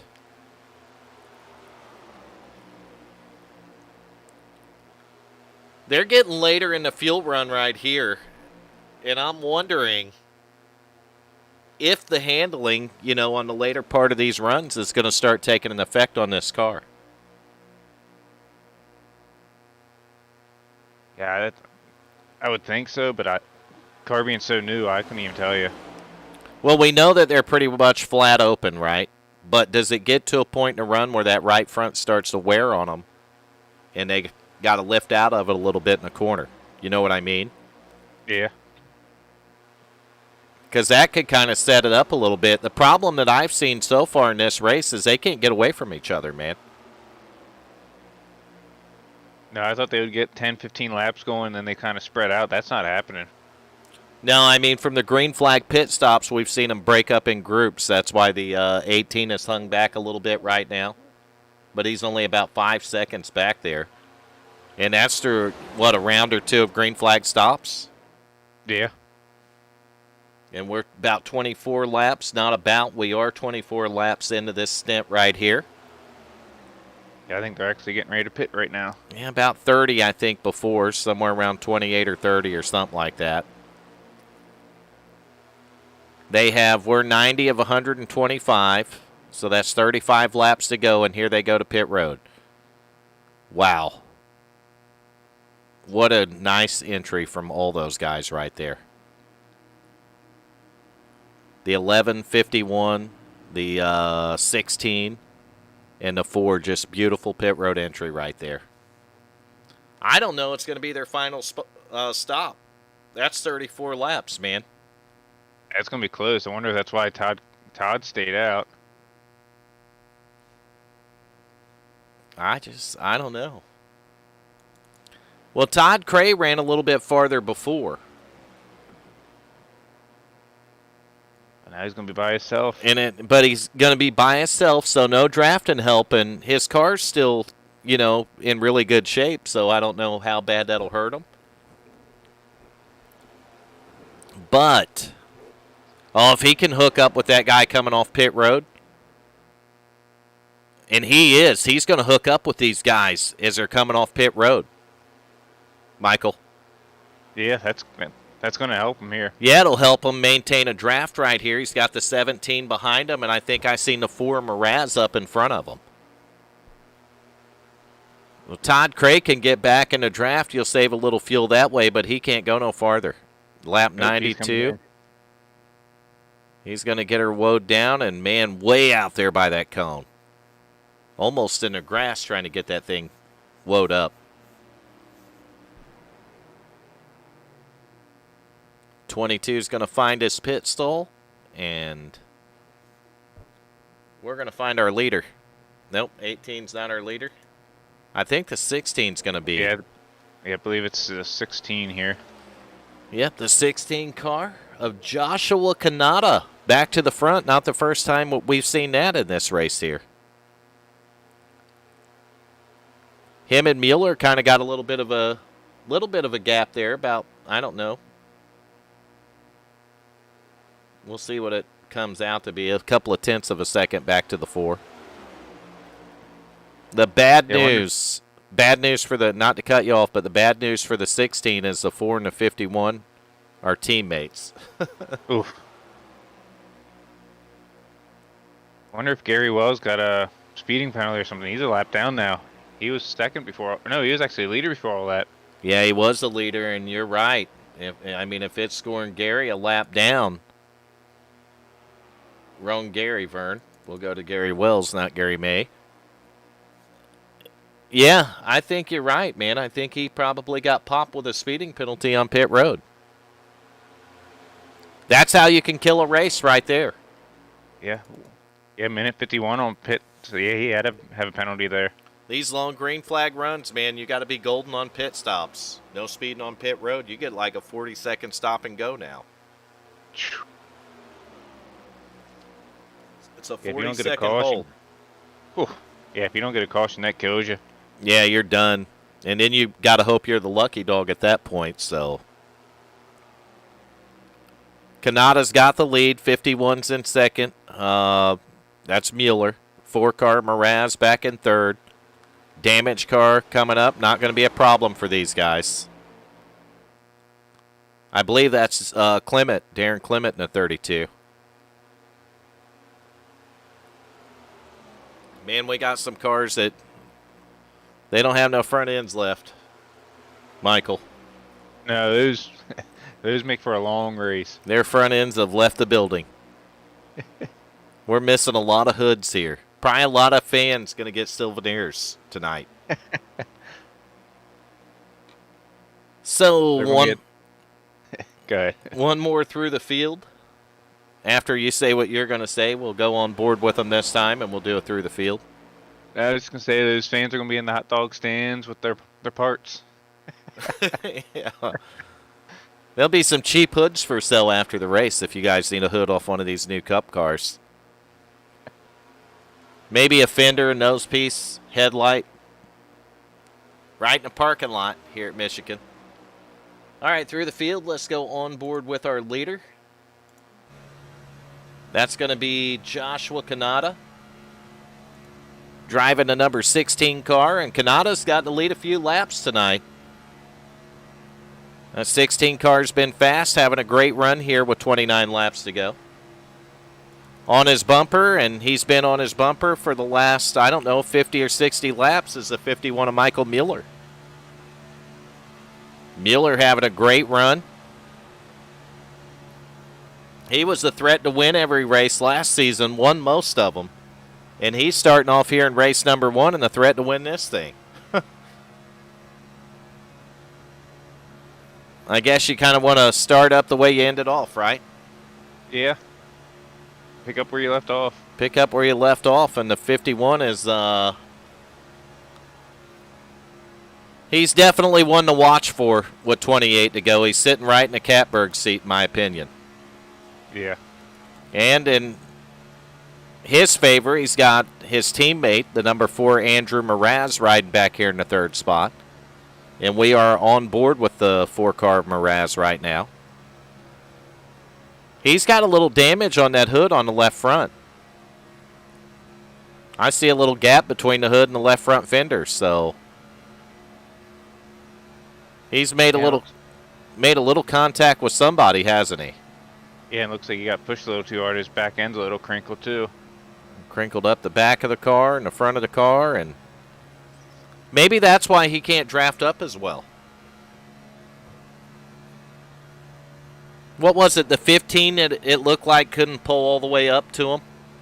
Yeah. With the damage in the front? I wonder if that's what we're seeing with the 4-car right here. That if, in fact, that damage is why he can't get up there to the bumper of the 51. That could, in fact, be bad for both the 4 and the 51 towards the end of this race. Yeah, I think you're going to need help at least to get around. So we're going to go on board with this driver, and you see a little damage on his left front, too. That's going to be the 00 of Nick Hunt. So Nick's got a little damage up there, but he's able to suck right up to the 4-car.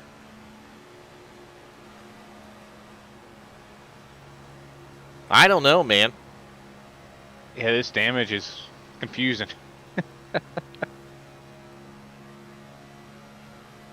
Nick, though, starting second tonight, I believe, on the starting grid. And Nick has been having a phenomenal race right here in race number 1 of the season. 25 laps to go, solid up here in the top 4. And anybody, I'd say, in this group that's left right now could be a threat to win it. Yeah, the right push or the right move at the right time. That's yours to take. Once these guys get spread out, I mean, you don't know if the guy on the bottom or the top or in the middle or the guy coming off the wall is going to be in front when they get back to the start-finish line. Man, you see that close-up he gets on that 4-car? Right up to the back bumper. Sell it off into turn 1 at Michigan.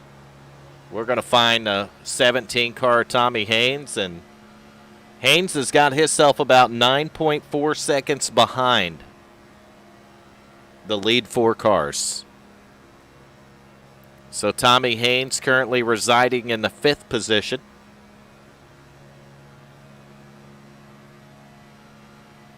He is getting a push, though. I know there's a car behind him. I think it's the 15. We'll go. Jonathan. Yep, we'll go on board with him next. We'll take a lap around Michigan with Tommy Haynes. 9.9, 10 seconds, man. That's a long way to get up to the front. Yeah, I think they're going to need a caution to get up there. Either that or they're going to have to work some pretty interesting pit strategies, man. It's either caution or pit strategy, one or the other. Yeah, and they could be actually trying to save fuel too right now. Who knows? I think there might be even a little bit of damage on the front of this 17 car here. I don't know. Yeah, it's slight damage. It looks like the it's right wadded up side. a little bit. And the left side, actually. Yeah, there's a little bit of damage on both sides. Yeah, he's got it on the left and the right side, and right probably a little bit in the center. Who knows? Maybe a little undercarriage damage on the car. He might have went up over somebody. We don't know. Sometimes easier to climb over him than it is to pass him. I don't think that's what they're doing, though. Nah. All right, so the guy pushing on the bumper of the bootlegger is going to be the number 15 car, Jonathan Cogswell. And although it looks okay out the hood of this car, we know that the front end is pushed in right on the grill. And these guys are working about 11 seconds behind your lead four, or the lead pack in general. That pack was 7, it went to 5, and now it's down to 4, Michael. Yeah, after that pit cycle. So we're looking at the Johnny Bootlegger 17 car out the windshield of this 15 car Jonathan Cogswell.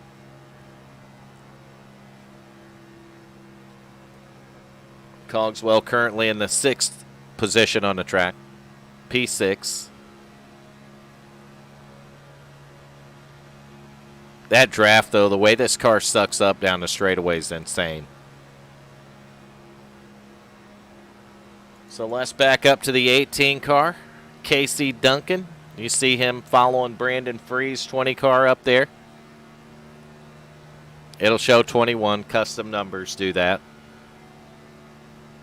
They have a custom number on there. It'll I show custom paint, so it'll override their iRacing number. Makes it a little confusing in the broadcast when you're looking for a specific iRacing number and it's not out there. That's weird. Casey Duncan's actually running in 4th gear. He's not going up to the 5th. They have a 5th gear in this car? Yeah. Huh. So I don't know if he doesn't know that or if maybe he didn't know and he didn't have it set up for that, like his shifting. I think they run a fixed setup around here in this league, so maybe the fixed setup don't, or he's just not shifted it up and he's turning at higher RPM because he's in the red line at 9,300. Yeah. Most of those other guys we've seen running around $8,000. 82, 8,300. They haven't been up as high as him. He's running about 1,000 RPMs higher than they are.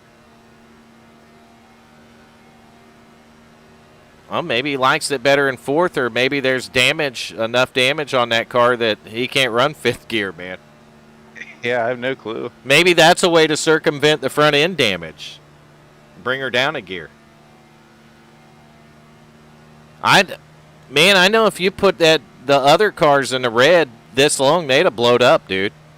Oh yeah, you would not be going right now.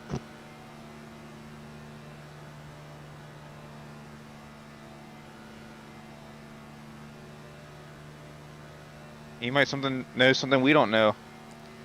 I don't know. We're going to go back one more.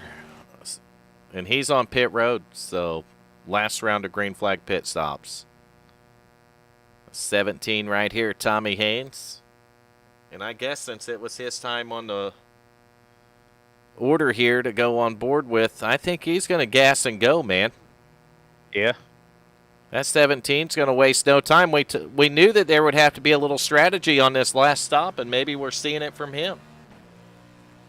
Maybe that was the strategy, gas and go, but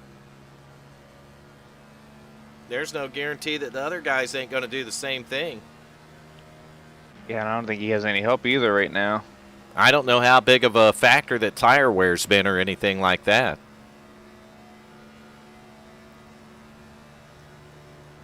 So on board with Tommy Haynes, went through and did a pit stop with him. So when we get back to the start-finish line, we'll roll back to, oh man, kind of messed my order up a little bit, but David Kamara. That's who we'll go to next. So now we're on board with Kamara, currently scored in the 7th position in the 0-2 car. I'm going to run her up there towards the wall. Not a little damage, considerable damage on the left front of this car. Actually, it don't look that bad when I go on the rear chase camera. But on the in-car, it looks like that whole left front fender and hood is lifted up. Yeah, you can see it. So I'm sure that's probably not helpful damage there, but laps are winding down. He's got it in 7th position, so that's still a decent points night for race number 1. Yeah, no, that's solid. So we're going to go on board now with the 10th place driver. That's the 20 car Brandon Freeze. Good timing. Freeze went by the start-finish line, so we know how long to stay on board with him.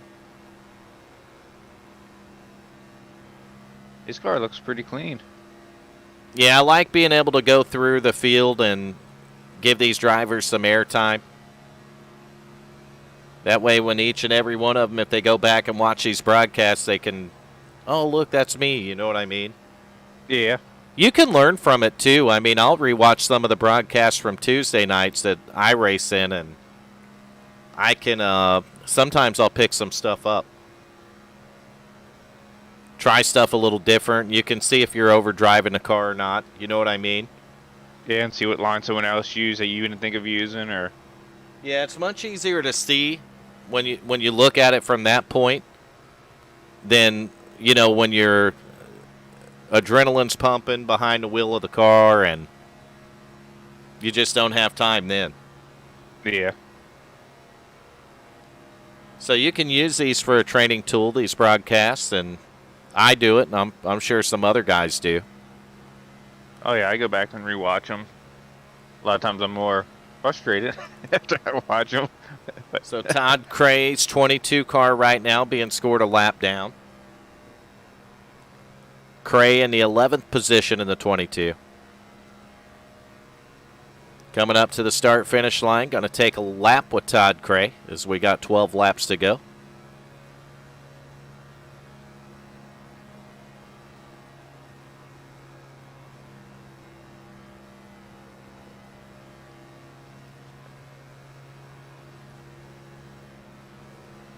I don't So, think he's made his final stop yet.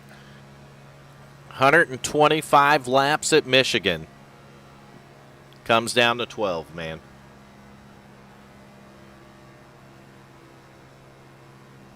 In 12 laps, we will crown a winner of race number 1. As we're going to go on board with the 10 car Gary May. And I'm thinking this is one of the cars that don't have a hood or a nose left. Yeah, he's missing his whole front end. His front end has vacated the premises. It's gone. It's not there. And you can see he's riding in 5th gear. And this is a guy that might be able to benefit from 4th gear. Michael. Yeah, he's running about, what, how many RPMs is he at? He's at 7,900 RPMs, 8,000 down the straightaway, so he might be able to benefit from going down a gear. Yeah, I believe so. And we know that the car will hold up because we watch a driver do it for a number of laps there. So a lap around here with Gary May is going to take about 42.226 seconds, it looks like. Hey, he's like 20 miles an hour off the actual pace. Yes, he is. So we're going to get on board with the 5 of Chad Osborne. He's one of those cars that we've seen caught up in caution number 3 that got considerable amount of damage. The 5 cars currently scored in the 13th position. The benefit for these guys bringing those broken race cars back out is points. You don't want to wad a season up in race number 1, Michael. No. Maximize the points, and that's what these guys are doing, and it could be the difference between making the chase and winning the championship.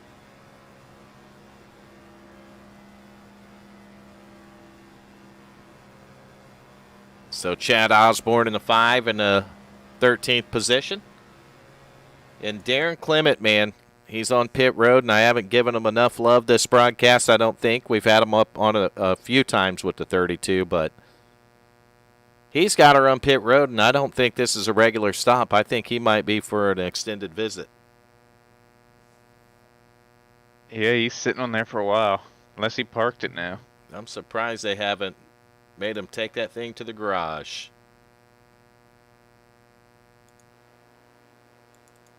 All right, so we're going to get back up to the front battle, and it's kind of stayed the same, except for they've opened up a gap on the 4 and the 00. 00's 5 seconds back. The 4 car's 2.8 seconds back. And Michael Mueller is right on the bumper of the 16 there of Joshua Kanata. And there's 7 laps to go. This is a 2-horse race now.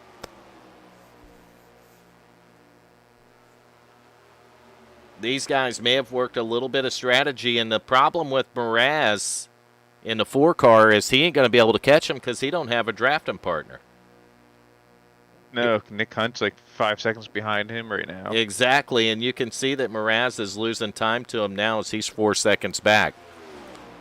So, man, I'm telling you right now, I really like the position that 51 car is sitting in with 6 to go. Yeah, I think the way these cars are driving, you don't want to be in the lead coming to the final lap. Michigan is a very wide racetrack, so if you're that 16 car Kanata, you got to make your bumper about 150 feet wide. Literally, that's how you hold a guy off. And you see the 51's kind of rubbing on him a little bit with 5 to go. Yeah, he's pushing him pretty good, though. I think he's just letting them know he's there. You know what I mean? Yeah. This is, with 5 to go, they got 5 seconds on 3rd. 3rd has fallen back to 4th, but there's not going to be any way that they can catch them when they hook up. None. No. So 5 laps to go right here, down to 2 cars, the 16 of Joshua Kanata and the 51 of Michael Mueller. And the only way that's going to change, of course, is if we see what? A caution. A caution flag. Then we're going to have a green-white checker, 4 or 5 wide finish. Be entertaining. I mean, this is entertaining as it is, but that'd be super entertaining, huh? So I don't know if the 51 knows how he's going to work around the 4 or when he's going to make his move, but if it's me, I'm going to wait till probably the last lap to do it. Because you don't want to give that guy a chance to draft back up on you and hand it back to you. I think that's probably what he's doing right now. That's why you see him pushing him, sizing up the run and seeing what he needs to do on this final lap. Yeah, probably trying to figure out what way he's going to go here. They're coming up to 3 to go right now. So he's still going to be patient right here. Well, the dude had a bunch of wins last season, so I'm pretty sure he knows what he's going to do here. Yeah. I don't know, but he does. I do know I think he's going to attempt to pass the feller, but I don't know when. But I'll tell you that 16-car Kanata has been doing a hell of a job wheeling that thing tonight. Clearly led to most laps. Oh, yeah.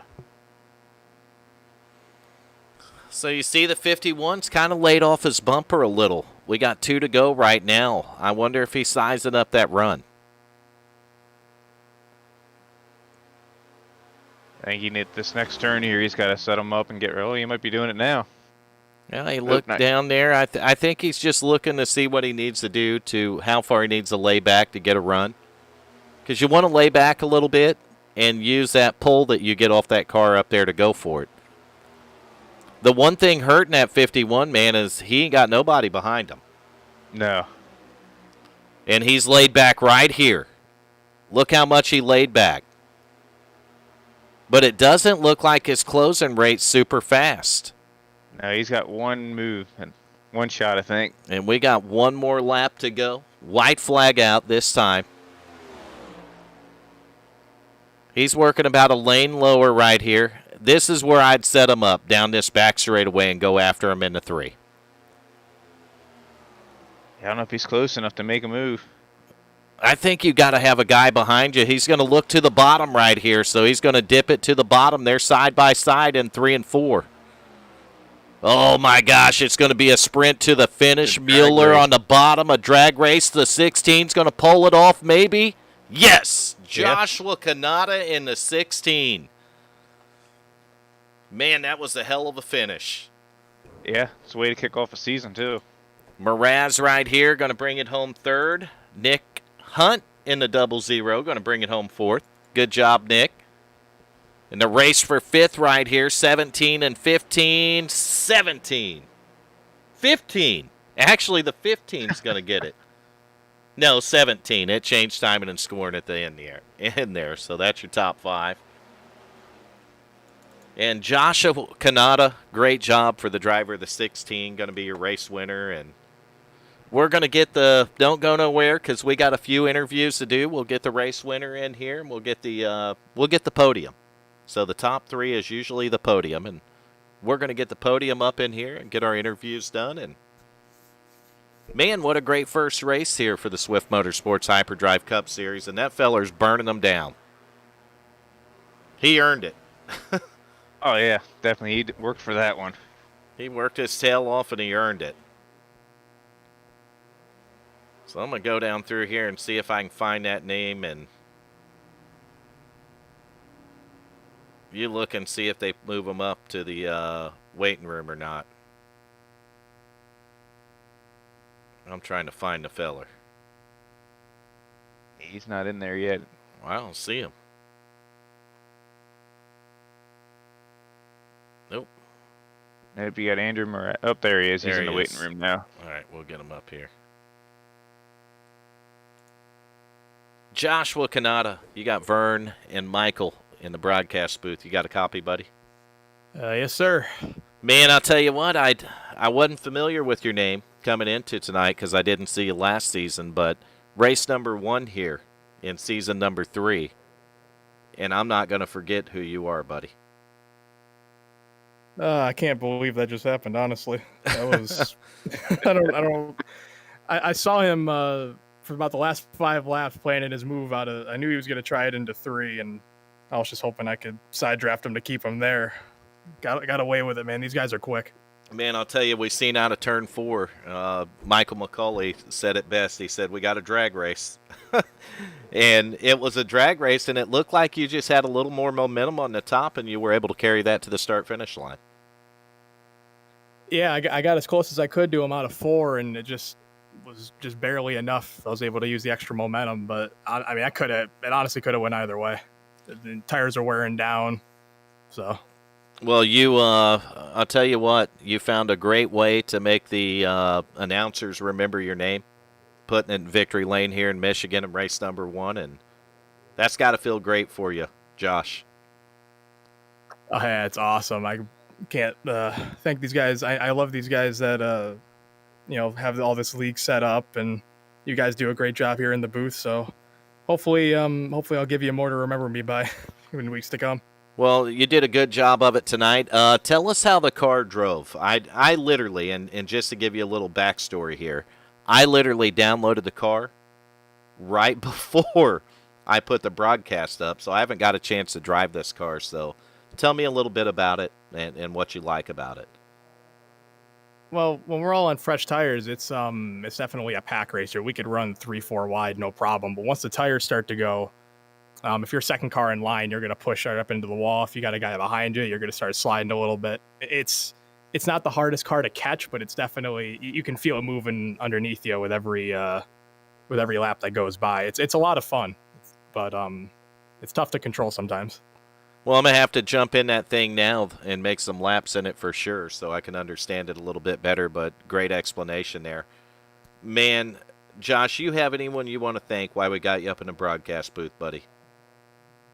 Yeah, first, I guess the standard thank you to everybody who sets this up. Thank you for you guys for broadcasting it. Thanks for everyone who turned out tonight to watch and support. All the drivers showing up. It's a lot of fun running with these guys, and they do a great job. And we love all the support that we get. So, thank you, everybody. Man, I'll tell you, you said a lot right there, but it's a competitive, clean league. Period. In this series, watching you guys out there, Josh, it's awesome. And to see a race, that third caution come out, you still had over half a race to go. You were probably about a quarter of the way in. You know what I mean? And you guys raced through what, 4 green flag pit stops there, Josh? Yeah, 3 or 4, I think. It's definitely pretty clean. I think the only reason we had those cautions early is because, like I said, when everyone's bunched together, they just start moving around like crazy. It's only a matter of time for someone just, one guy zigs, one guy zags. But it was awesome running clean there to the end for, I don't even know how many laps it was. Better part of 2/3 of it. So. Yeah, it was a bunch. But, man, I mean, to go through that many green flag pit stops and to be that perfect on pit road, to not make any mistakes, and literally the finish of this race, I don't know the distance you won it by. It looks like it was like .027. So, something like that. It was really close. It felt pretty close, I can tell you that. I saw a lot of guys were getting nabbed on pit road, actually, so we were getting really, really close there a couple of times. I almost got caught once, so it's very misleading, that entry. So, well, Josh, great job winning the race here and race number 1, and we wish you the best of the luck or best of luck in the rest of the season here, buddy. Thank you very much. Hope to talk to you guys again soon. I'm sure driving like that you'll talk to us a lot this season, man. Thank you, guys.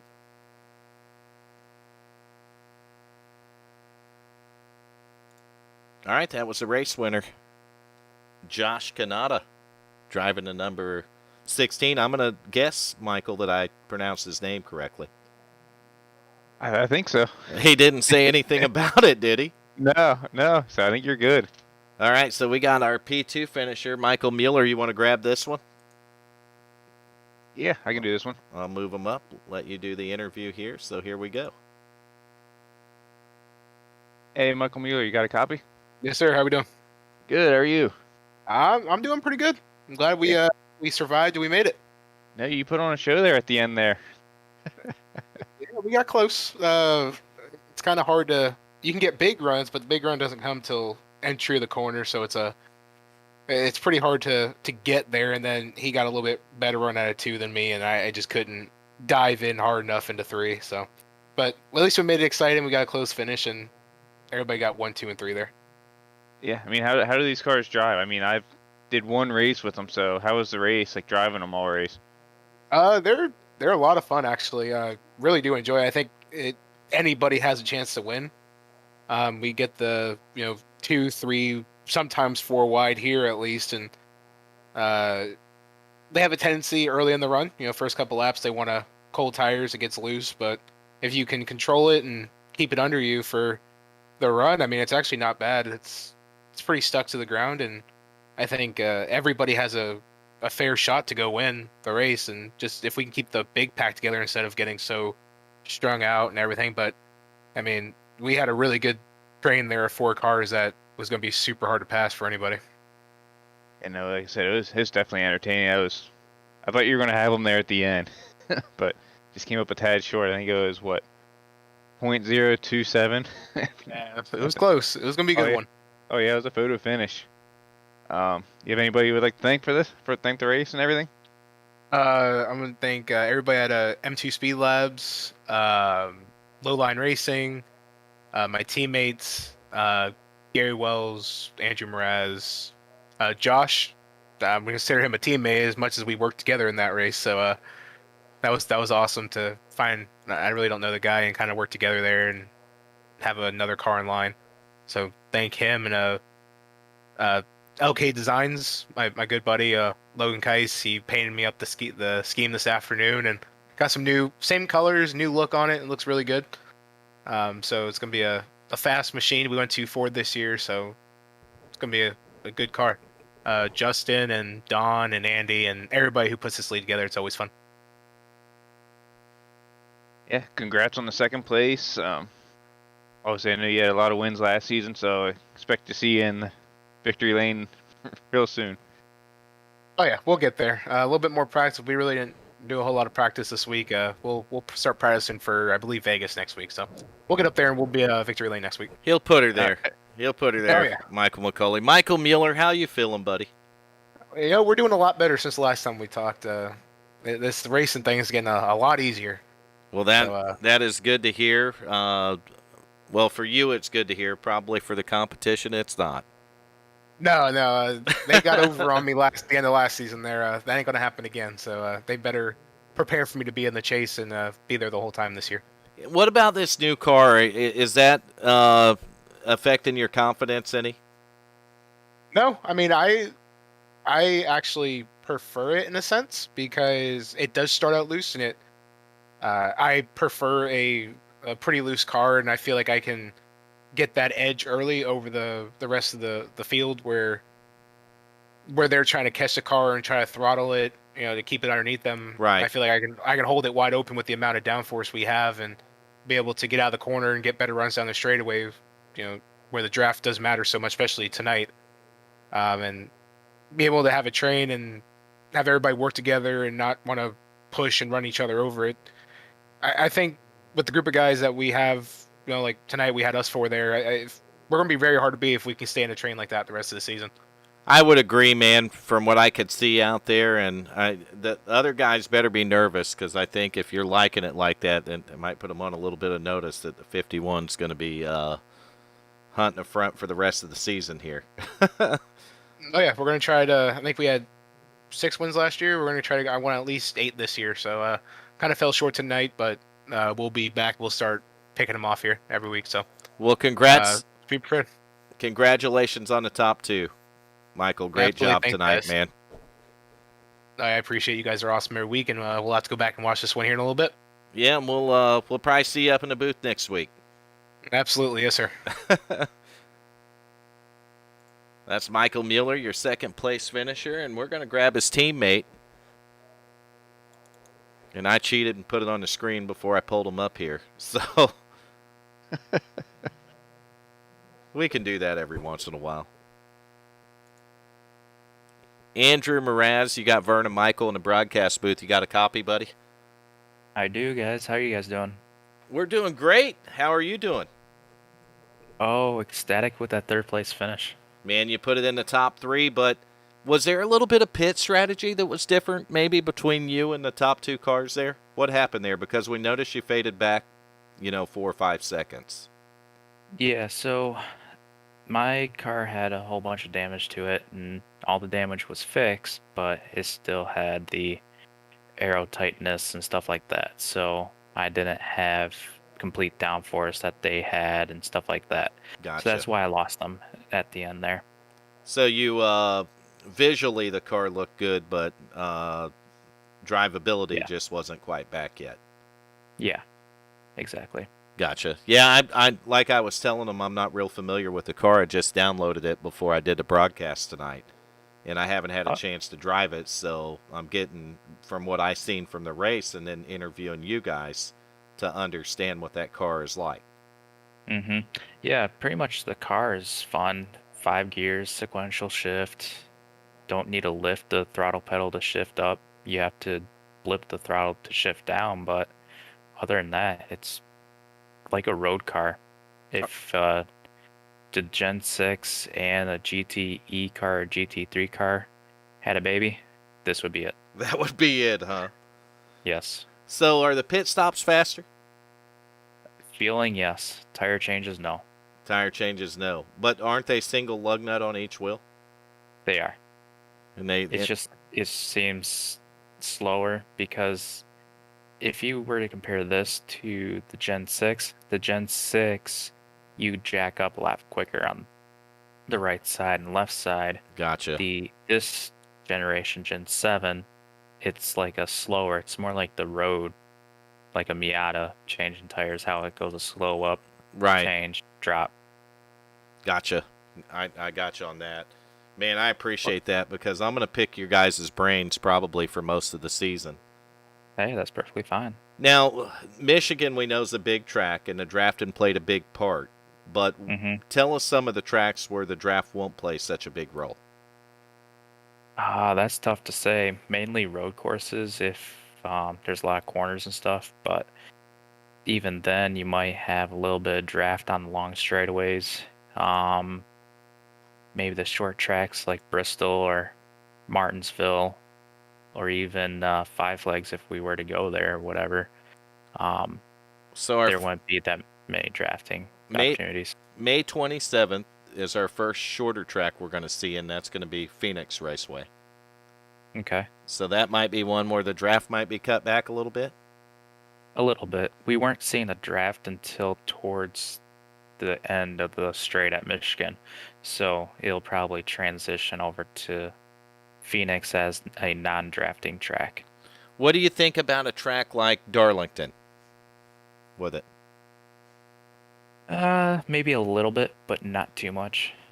And I'm just picking your brain a little bit as I'm looking through the schedule. And then Iowa would be probably another one where the draft wouldn't be so significant. Right. But does a car, later in the run, does it feel like it tightens up or anything? Is it burning up the right front? Does handling become a play even on the drafting tracks, or what's the deal there? Surprisingly, the car does get tighter, but I think it's more of an aero tight than anything. The tire wear was not bad after a full run. My right front was only at like 90 to 93% versus the 80s and 70s that we are typically see with a Gen 6. Gotcha, man. I appreciate all that information right there. It's going to help me learn, and the more I know about it, obviously, the better we can do in the booth up here for you guys to explain stuff, but I'll catch on. You'll get there. I'll get there. I'm a little slow learner, but I'll pick it up eventually. Man, top 3 tonight. What a way to start off season number 3 here in the Hyperdrive Cup Series. Yes. And we could hear the excitement when you come into the broadcast booth, Andrew, and we've had you in here many times last season, so you're no stranger to it, man. And we expect that we'll have a lot more of these interviews with you. I hope so. I mean, I'm not going anywhere else, so we'll see. Well, I'm assuming that you're still teamed up with the 51. Oh, yes. And the 51, the 11, the 16, and the 19 this season. Kanata, the race winner, that's one of your teammates too? Yes. Well, I'd say you guys did a phenomenal job tonight. Taking the top 3 at Michigan Raceway in race number 1. That is phenomenal, man. Do you have anyone you want to thank while we got you up here, Andrew? Yeah, I'd like to thank my team at Wells Racing, Gary, Mueller, Kanata, for helping me out, getting me back up to the top 3 position, even with the damaged race car. A lot of pit strategy goes involved with that. Justin Gann and the league administration at Swift, you guys for putting on this broadcast, and my wife for allowing me to do iRacing when she wants to watch a movie or something. There you go, man. And you got it right there. Adding a wife in there was a good move. Oh, yeah. That 11 was fast. Gary was fast. Was. He had we're guessing he had a pit road penalty. He did. Man, that's the thing when you get these long green flag runs like you guys are used to over here in the Cup Series. That pit road can really, really mess up a guy's race. It definitely can, and it messed his up, but he still led the most laps, so you got a bonus point for that, so he'll be happy. Yeah, and he still was able to bring it home 8th in the race, and he got the bonus point for that, so he pointed out in a pretty good night, but man, he had a hot rod. Yes, he did. Gary had a hot rod, so it's good to see Gary carrying that kind of speed and teamed up with you guys now, man. Watching what the 16 was capable of, I think you guys are in a real good spot this season, Andrew. I believe so. And it's always awesome to have you guys up here in the broadcast booth after these races, man, and I do appreciate the education on the car there. No problem. All right, Andrew, we will catch you next week as we get ready for, I just looked at the schedule, Las Vegas. Yep, Vegas. There we go, Vegas. So we'll do a little bit of gambling while we're there, and we'll catch you in Las Vegas, Andrew, and wish you the best of luck this season, buddy. All right, thank you very much. Thank you. Yep. Oh, I think I just moved him back on accident. I was trying to move him out, moved him back, and I don't know. I'm figuring out the controls again, maybe. I don't know. Probably not. I've been doing this forever. And what'd you think, man? Race number 1 here with the Hyperdrive Cup Series at Swift Motorsports. What's your thoughts of the race? Oh, it's definitely entertaining. There he goes. Mostly action the whole race. I mean, yeah, a little bit of single file there for a little while, but for the most part, it was action-packed from the start to finish. Yeah, that first caution flag, it kind of brought back a little reminiscent about plate racing. At like Daytona and Talladega, it's just pack racing in general. That caution wadded up a few cars. Oh, yeah. And you've seen some of those guys tough it out and struggle. I think a car I noticed that got damaged in all 3 of those was the 56 car, and that was unfortunate for him. Yeah, I mean, I give a lot of those drivers credits, though. I mean, I know how it is when you get damaged, you get pissed off, and you want to quit, and no, I give them credit. They stayed in it and raced the whole race. They stuck it out, and they got points, man, and that's what it's all about on the opening of the season, and they did it. They did a great job, and it was cool, too, to see those guys have a little damage and be able to race in the draft there. Yeah, so, I mean, I'll be interested to go to these other tracks, see how if they get damaged, see how they work, see if it changes how they handle. Be interesting. Yeah, it actually will, and while we're coming to the end of this thing, we always like to take a look at the race results, so we'll do that real quick, and if you won, I'll cover the top 10. You do the rest of them there. If I can see it, I actually closed out by accident. Oh, did you close it? Don't Yeah, worry I about it closed then. it. I got it covered for you.